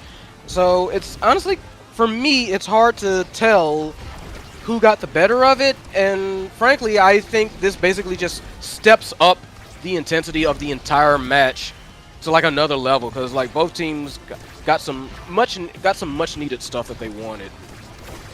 Yeah, my eyes still on Caramel, right? Star player of the team has been making mechanical outplays, but Light Sky and Orange and Black 5 this time they play the defense very well. Make sure that Flowers and Zanseki cannot find the barrier to get the clear out and give Caramel another opportunity here. Going for the strikes, but the secondary runs out, not quite. And once again, Jakara Eclipse are chasing, finding the open barrier, and their aim, their strikes are on point. Yes, very good log to try and like push it away, but Flowers manages to get. Flowers trying to like push for him. I've noticed that Flowers doing a whole lot of just interception and very aggressive pushing. Very nice roll to stop it. Caramel trying to sneak it past the Tormi. Tormi says no. Overall, surprisingly back and forth. Beautiful with Caramel. I believe that was the Whiplash coming out to force it through. I think it was the Whiplash afterwards, but I don't think Caramel even needed the Whiplash. I think it just had enough speed to barely make it to the other side of the Mako secondary. Not something you see every day. But now Light Sky looking solid on the offense, but Zanseki and Flowers have recognized the game plan. They need to kill Caramel, but they don't have the cooldown to do so just yet. And now Caramel, if they can take this barrier here, great barrage from Light Sky. Caramel could flip this in, but a weird back pass slows the momentum for just a moment. But Caramel has regen. Light Sky is dribbling. The additional energy generation might come in clutch as Caramel now with the flip available. Flip in front of the net. This time the pendulum swing is good. And there's 1 point away. Bombs Away. What a massive turnaround. Very impressive. Yeah, they figured out the game plan, and now they're executing. And now you see, like you said, like Light Sky doing a whole lot of excellent support, a lot of well-timed barrages, a lot of just well-timed being in the right place at the right time. Weird little stare down there. I always love the little stare downs of like who's gonna flinch first. But in this case, doesn't really matter. It's Eclipse that managed to get the offense going. Managed to nice flip denial right there. Managed to keep that offense going. So now what we've got is they are trying to figure out how to get past this defense. A lot of back passes, a lot of dribbling, a lot of trying to wait for the optimal time instead of trying to be a little bit too aggressive. Like I was like, Caramel is waiting. He's big, huge. and lurking in the backfield. So now's the time to push. Beautiful Giga Blast to get the barrier. And now Caramel, big opportunity, bottom side. No cooldowns available. Tormi backs away from it. There's no hustle there from Tormi. Just walked away from it after thinking it was over, but it bounced on the corner. Tormi had a chance to strike for that. Bombs away. What a massive victory. But Tormi just gave up. What was going through Tormi's head, I wonder. But regardless of what the answer to that is, goes on record. Bombs away. What a performance. Caramel, 10 goals. What a masterclass in offense. And, of course, Light Sky and Orange and Black 5 came alive when it mattered. Yes. Like, Orange and Black 5 started shaky. Really did. And had definite, like, I won't even sugarcoat it, had doubts, had concerns. But they did shape up, and they tightened up the defense, and they made the critical saves when they really needed to. So, hey, bombs away. Keep at it. Keep at it. Well, final finale qualifier left after this. It's going to be Pudat and Sons versus Chikara Eclipse. Well, they're both Chikara teams. We'll see what happens. I'm going to go to a short break. Don't go anywhere. And we'll see you then. Right on.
Hello everyone, we're back and we're ready heading into game Chikara Pudat and Sons versus Chikara Eclipse. Bit of a Civil War showdown here. Yep, we've seen both of these in action before, so it's really just going to come down to who knows who better. We've got Pudash and Sons rocking the Atlas, rocking the Rune, rocking the Asher. A lot of defensive, a lot of transitory capability. A lot of, like being able to shift from defense to offense at the drop of a hat if they go with those three. Yeah, Atlas banned away, but they take away the Vice of Flowers, and we're on Clarion. This is a very different map from Oni Village, to the point where I think Chikara Eclipse will be looking a lot better. I'm not sure why they left Oni open, because I'm pretty sure, like, looking at the players on their team, that has to be their worst map by a mile. Maybe they was feeling froggy, who knows? But we can see Aimi and Mako come out, and that is a little bit more stock, a little bit more. Yeah, we can kind of see the flashes of the game plan, especially like in Clarion. Oh, hold on. I'm terrible. Sorry. But looking at triple creations over on Pudat and Sons, though, like you said, they're gonna have a very good time going from defense to offense, especially at the drop of a hat, putting down a pillar maybe to find some follow up. And on the other side, Zanseki on the Signature X, Flowers on the Aimi. That's going to be an interesting duo to play against in terms of damage. Pudat and Sons are going to have to watch out. Yeah, for sure. X is X, and Aimi can come right out of nowhere. Although, from kickoff, it's Flowers that took a little bit of hurt, though they take a barrier also in exchange. So, yeah, right now, it's definitely going to be a matter of, is Zanseki and Flowers will they be able to get that damage train going? And if so, it's going to be a long and painful road for Eclipse, but we know what Eclipse can do. So, they just have to watch out and play around. Yeah, speaking of being played around, Wolfbane just won a strike war against two people. Yeah. I don't know what you say about that, because Asher being able, don't get me wrong, Asher being able to win a strike war, that's nothing new under the sun. But two people ready and waiting, that had to have caught some people by surprise. And not the greatest defensive play by Chikara Eclipse, but they have Prize Fighter, right? That's a win condition. But the issue is, Flowers is the one taking 1 million damage right now. I'm not sure if they're going to stack up Prize Fighter. They might be the ones losing their Prize Fighter stack. Yeah, I mean, it seems like Flowers at the very least does not have Prize Fighter, so they don't have to worry about losing anything. They took build different, but... Wait, they did? Wait, Flowers took build different? Yes, Flowers took build different. Huh. That's an interesting choice. Yeah, it's Zanseki and Itormi. At the very... presuming my screen is not glitched, it's Zanseki and Itormi with the Prize Fighters. Why? Wait, what? Why did Itormi take it? Why did Flowers not take it if that's their win condition? I'm so confused by that decision here. But Zanseki does find a barrier. It's really going to be up to whether they can stop Wolfmang, because Wolfmang, similar to the previous game, right? It's the Brawlers have told the story, and this one is no different.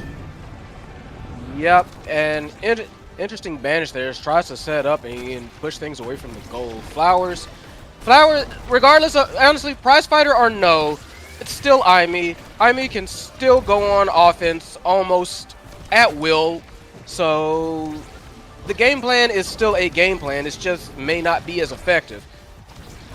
Yeah, with the core traveling at an awkward speed around the map, trying to find a bounce to the top side. Wolfmang loses control of it for a moment. And Zanseki and Flowers approach on both sides of the map, but Wolfmang burning a lot of abilities, burning all the abilities, trying to move the core up the field. But Cliff is winning so many strike wars here. It's looking good for the offense if that's going to happen. Good vanish, but not much found off of it. And a big KO. That's the first Prize Fighter stack on the board for Zanseki, I believe. Yep, Zanseki, Itormi both at 2 Prize Fighter stacks somehow. So definitely going to be scaling and scaling and scaling and just doing X things. Like, look at that bell ringer that just cleared them out, and now Cliff is very hurting. Oh. And you see, Ivy tried to go for that. Tried to go for the kill, but still manages to keep the offense up. Tofu Fortress manages to block things off for a little bit, so a lot of back and forth here, a lot of pain being thrown back and forth between the two sides as well. A lot of What a good flick by Flowers to the bottom corner, though. Out of all of that, Cliff survived for so long, but Flowers finds an opportunity and just secures the goal.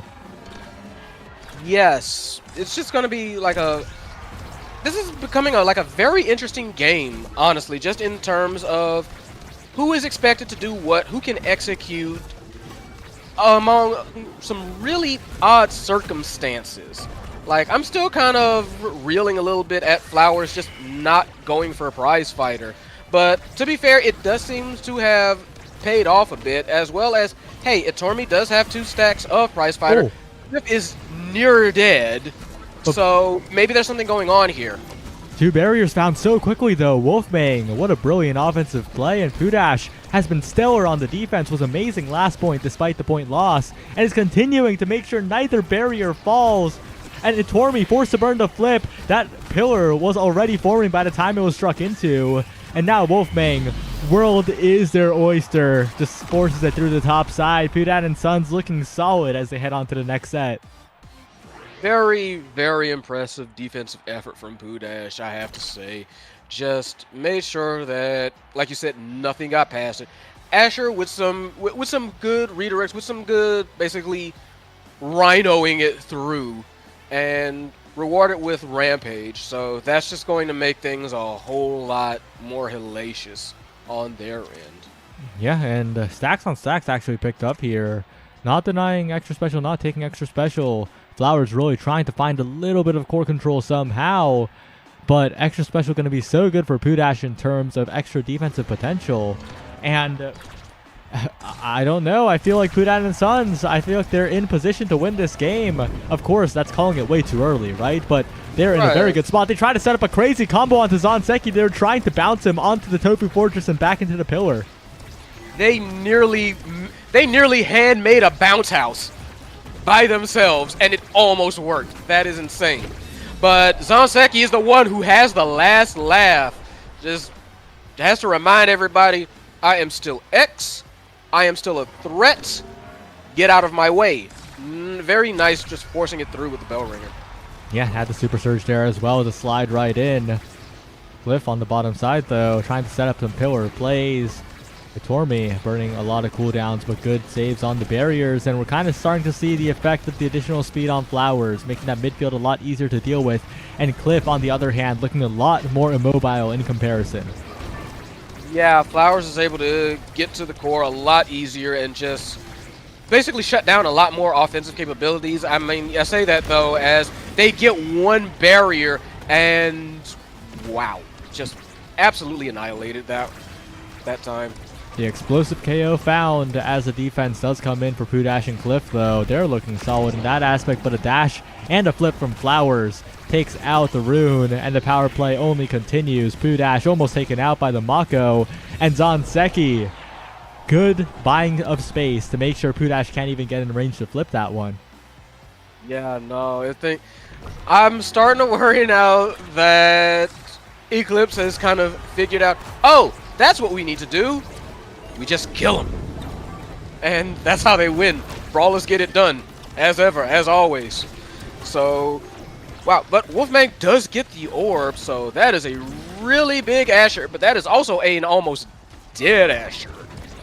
Very close, has to kind of like hang back in the backfield. Zanseki hunting for the kill, had to flip. Now they're both slugging it out, both very, very low. It's just who gets first. Tries to flip to save, but no dice, no dice. Oh, Once wait. again, another power play. Oh, What? Cliff almost finds the 1v1 versus Itormi, but that pillar not enough range, just short. Banish goes wide as well, but thanks to Cliff's attempt on the other side, that means that there's a lot more space for Pudat and Sons. The respawn comes in, Cliff and Wolfmang are pushing up, and wait a second, suddenly this point looks favorable for them. Yeah, there is a opportunity. There is something there. They have an option. They need to keep away from Zanseki. Zanseki is staying in the backfield, very, very trusting that Flowers is going to get the core and get it to him. I don't know if that was quite like the best play, because that allows like Wolfgang and Cliff to basically like recover from the offensive attempt, and now things are a little bit back and forth. Really beautiful flip deny though. It's just a lot of back and forth. And right now Eclipse is trying their best to force things through, and it's not happening. Very good defense by Boudad and Sons.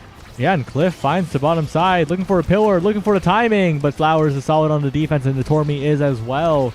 Weird bounces coming out, but Strike War is won by Cliff.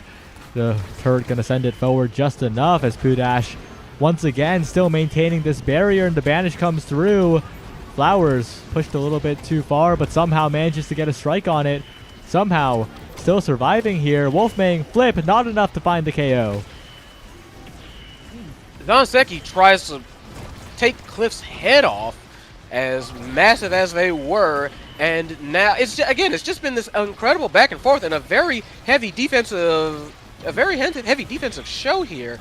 They are not letting this go. Flowers having to play additional goalie, flip by Zanseki to push it out, and this is just back and forth. I am not sure who is going to take this goal, but with Zanseki just taking out Wolfgang, that might be the break that they need if they can push this. If they can push this power play, which Pudash is not letting them happen. Cliff is not letting it happen.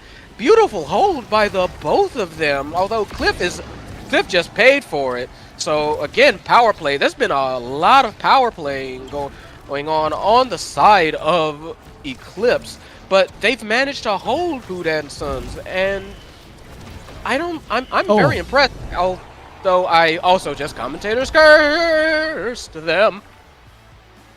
Yeah. Zanseki manages to convert. It's 1-1. Move on to the draft, and Flowers managing to get first pick here. Big pickups available. Fight or Flight is what catches my eye, but Perfect Form and Timeless Creator are also the big power picks here. Stagger Swagger would be so valuable on one of the forwards of Boudad and Sons as well, so it's probably going to be denied away here unless Spark is what's being scaled, but no, it is denied away properly. And as we head later into the draft, the Timeless Creator going to put in so much work for the rune and a little bit of Spark scaling perhaps. Yeah, Asher ends up with the Spark of Agility, which, hey, Asher's never going to say no to speed, but that also brings up a threat of future Sparks. So definitely something I feel like to watch out for. We're all tied up. This draft is going to be this upcoming draft is going to be very major, and you can tell neither team is going to want to give this up, because this might be the breakaway that they need. Pudash, nice, just crushes him against the side. Zanseki.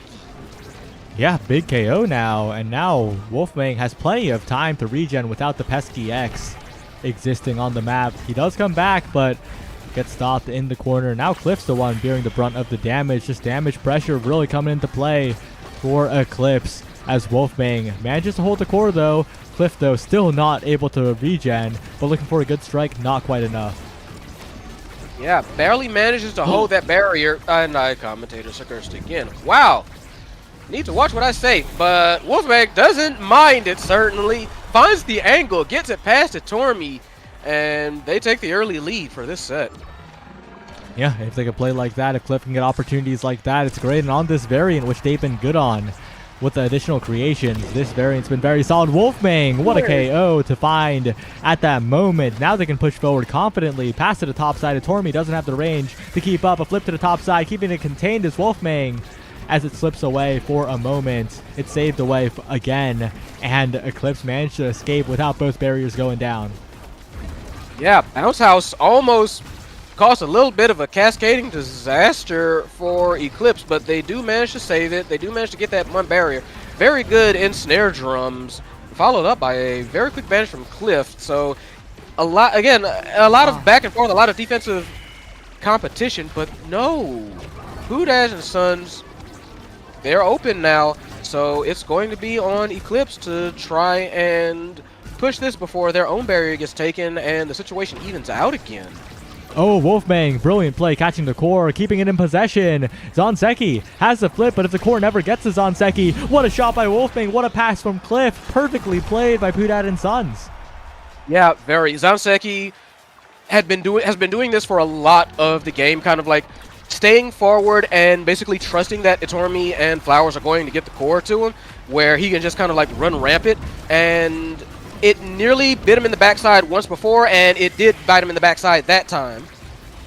Yeah, the core control superiority of Pudad and Sons is really coming into play.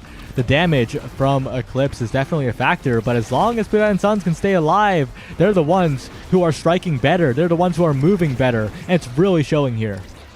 Yeah, it's very much a situation. Ooh, wow, never mind. Wolf manages to basically wall off Itormi, which allows Cliff and Pudash, I feel like, to push that one through. That's what that looked like to me. Yeah, what wonderful play from Wolfmang. Perfectly snipes at Flowers. Needed to press the evade key, but didn't quite have it there. And now some spark scaling is coming in, going for some strength here. But Egoist and Catalyst are going to fall down to maybe later in the draft, because these two are powerful awakenings, and with the alternating pick order, you can just pass it by and let one of your teammates get one of them. They're really passing this one down here. Oh, are they going to double pick the energy? No, actually, they just give the energy completely? Huh? Shrug.jpg? I think Zanseki getting Catalyst is so dangerous, because that guy, even if he's not KOing, that guy's hitting people a ton. And that guy's already at Flip. Look at that. Zanseki basically has Flip already. Flip from word go. Dead on the parts of Wolfmang. That was crazy.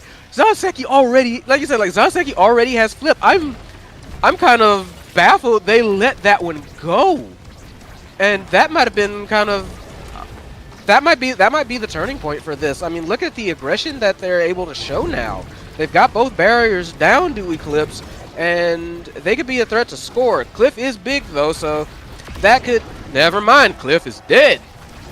This is getting really bloody really fast.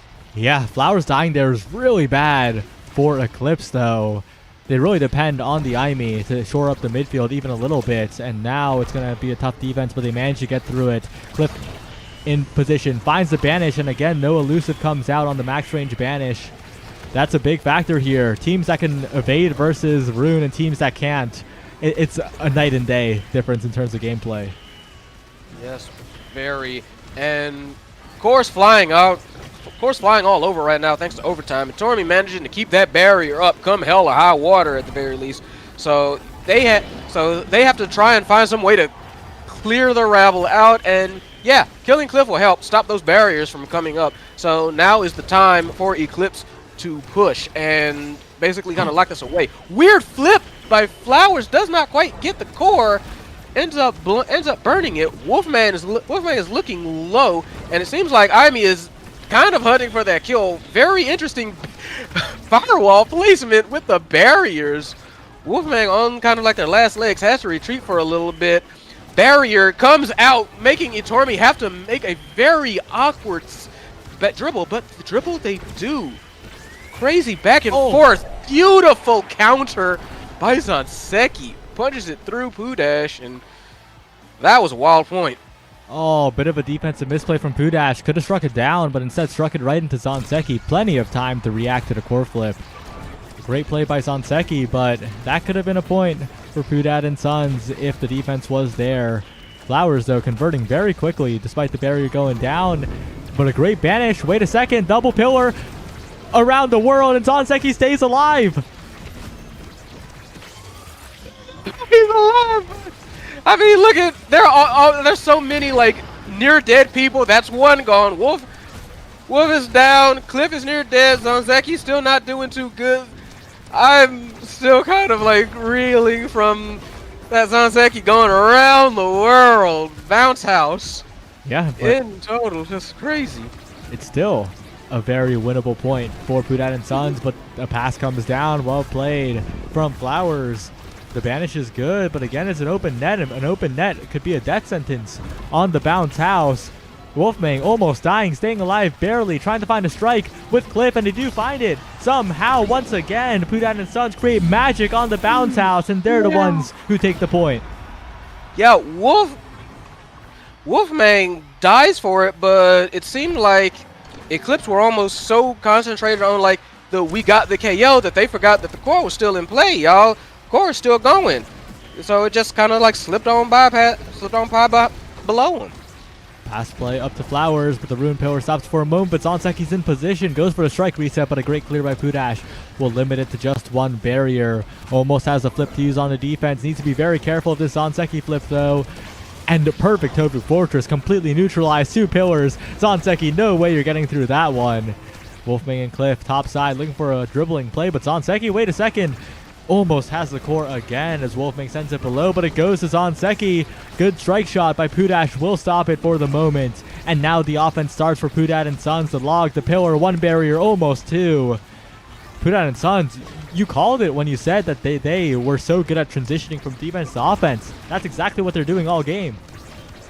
Yeah, and kind of that's kind of what they have to do in order to keep this constant pressure, this constant attack strategy from Eclipse. Kind of like from firing on all cylinders, from going on the back front, got the pillar, and now again it's Pudash and Sons with an opportunity to score. So they have to try and get it around, and again they lose a member, but very nearly score because the core is up. They had the core control, and now it's Eclipse that has to hold.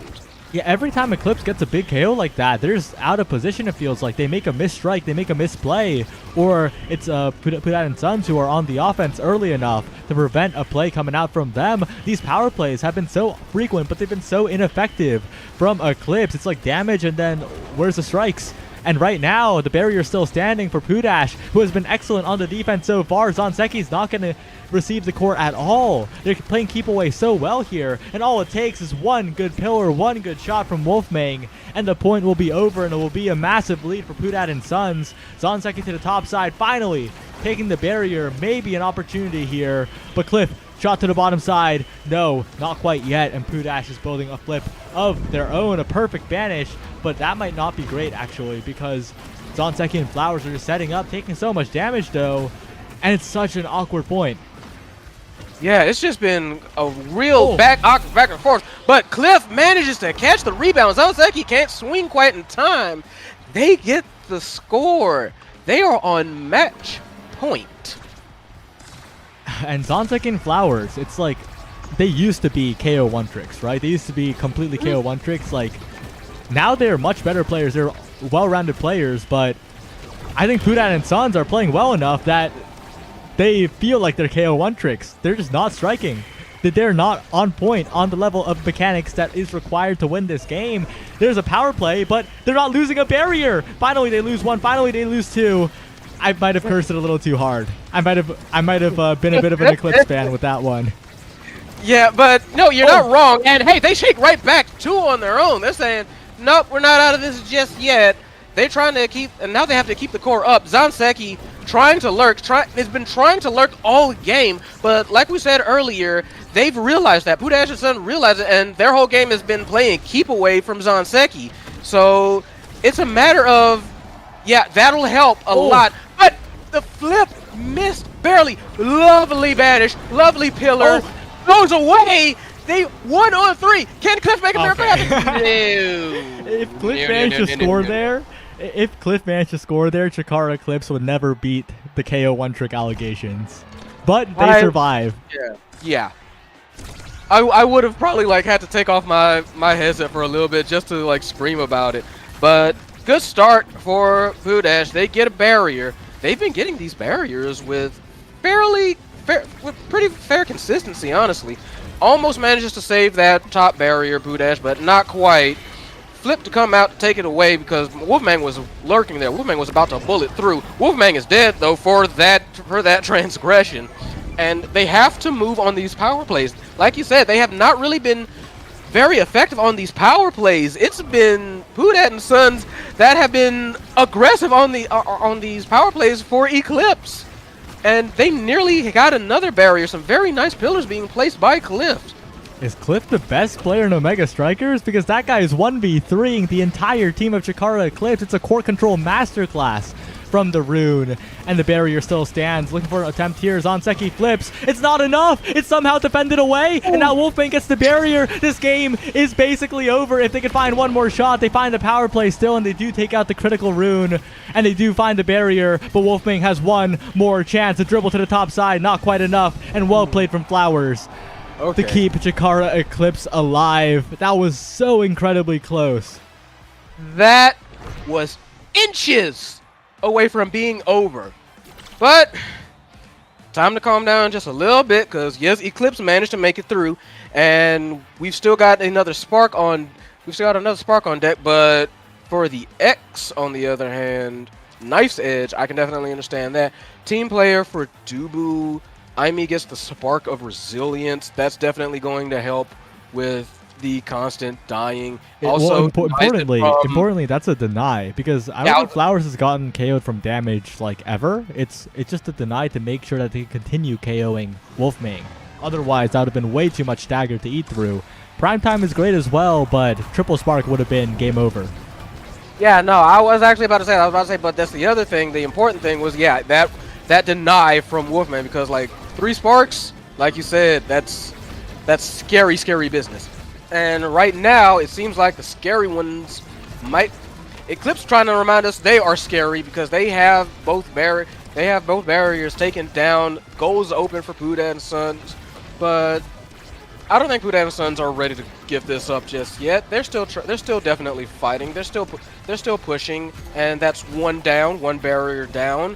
And Cliff has been doing some incredible work with the core this entire game. And if they can keep that up, they are still plenty in this, but can't do that if they're dead. Yeah, that's a critical KO, because Cliff was winning almost every strike war there.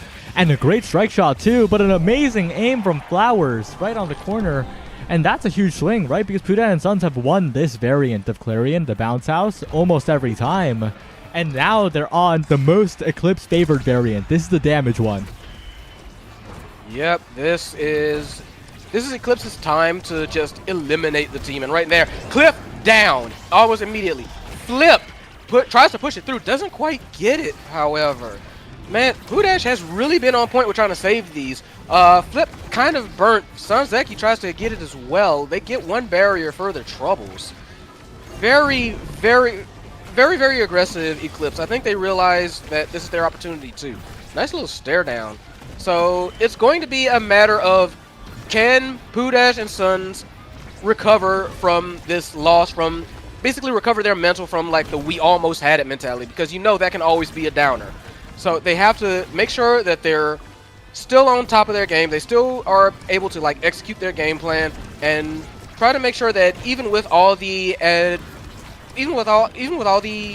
I forgot the term. Okay, well, we'll forget about that, because Wolfmane has been staggered for like 10 seconds.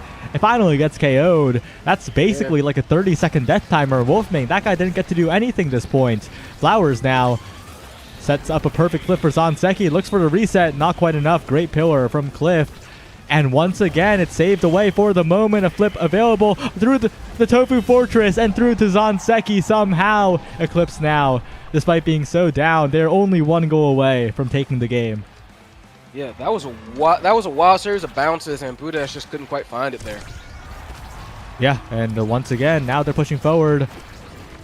Cliff has been so solid on the core control, but the damage focus has been so good, making sure that Cliff can't play comfortably. I mean, good strike wars you got there. Too bad you can't strike when you're dead, that kind of thing.